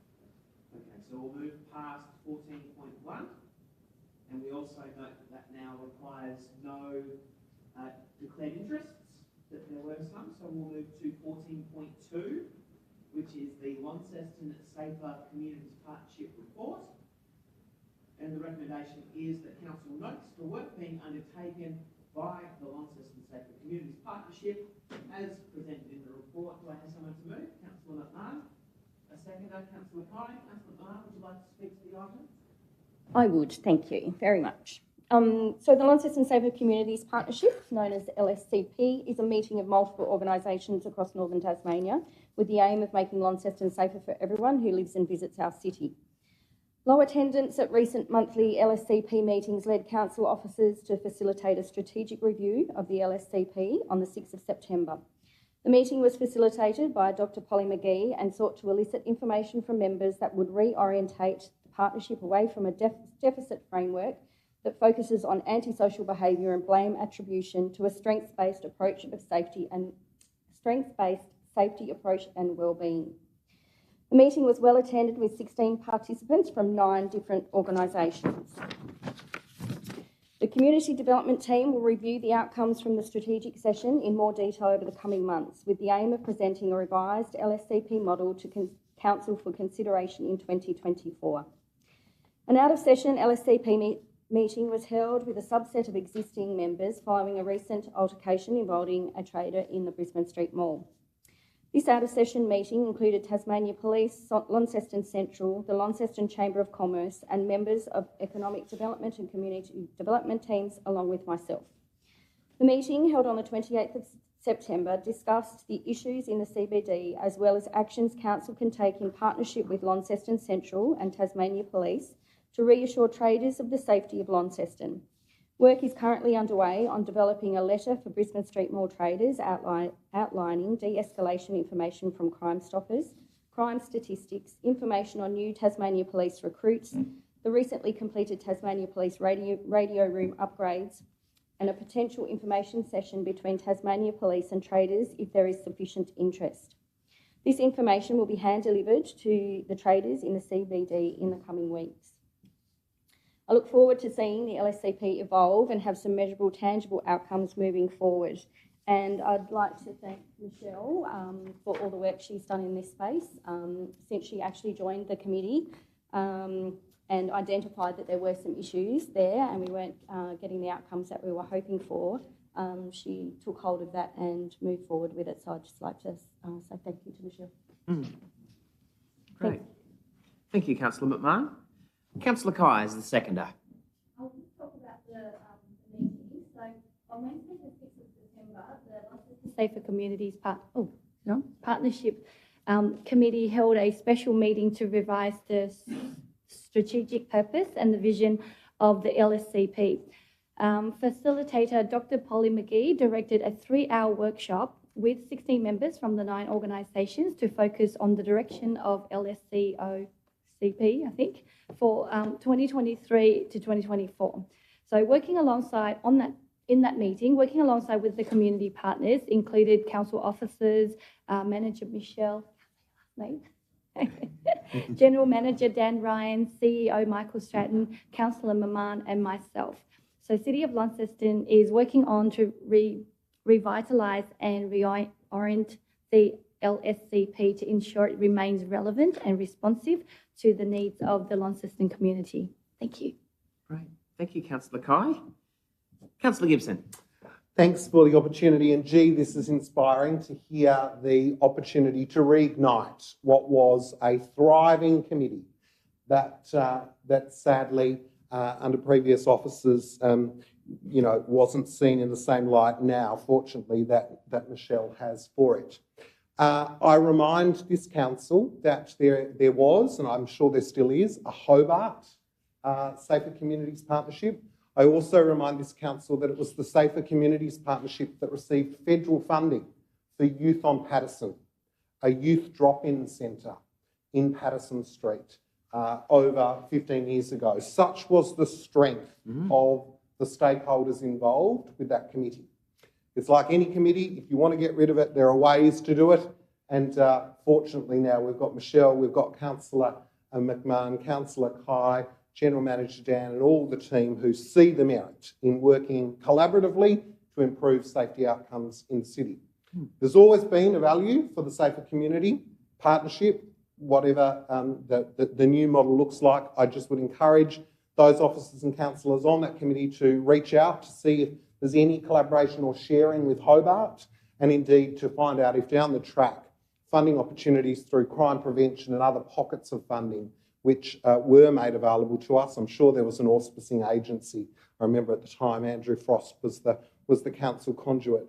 But if there is opportunities that our structure aligns and allows for that, because they were the good old days and I feel very sure that they'll come again under the current leadership we have of councillors and a renewed focus on what this committee can be. It reminds me of the energy that Natalie Savant brought to the committee when she had ownership of it.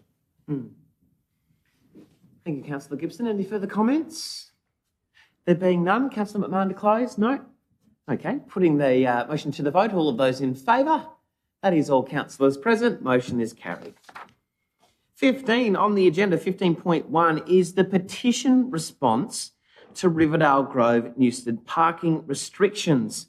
So the recommendation here is that council officers meet with and request Scotch Oakburn College to develop methods to ensure that students park within the provided on-ground school parking where possible.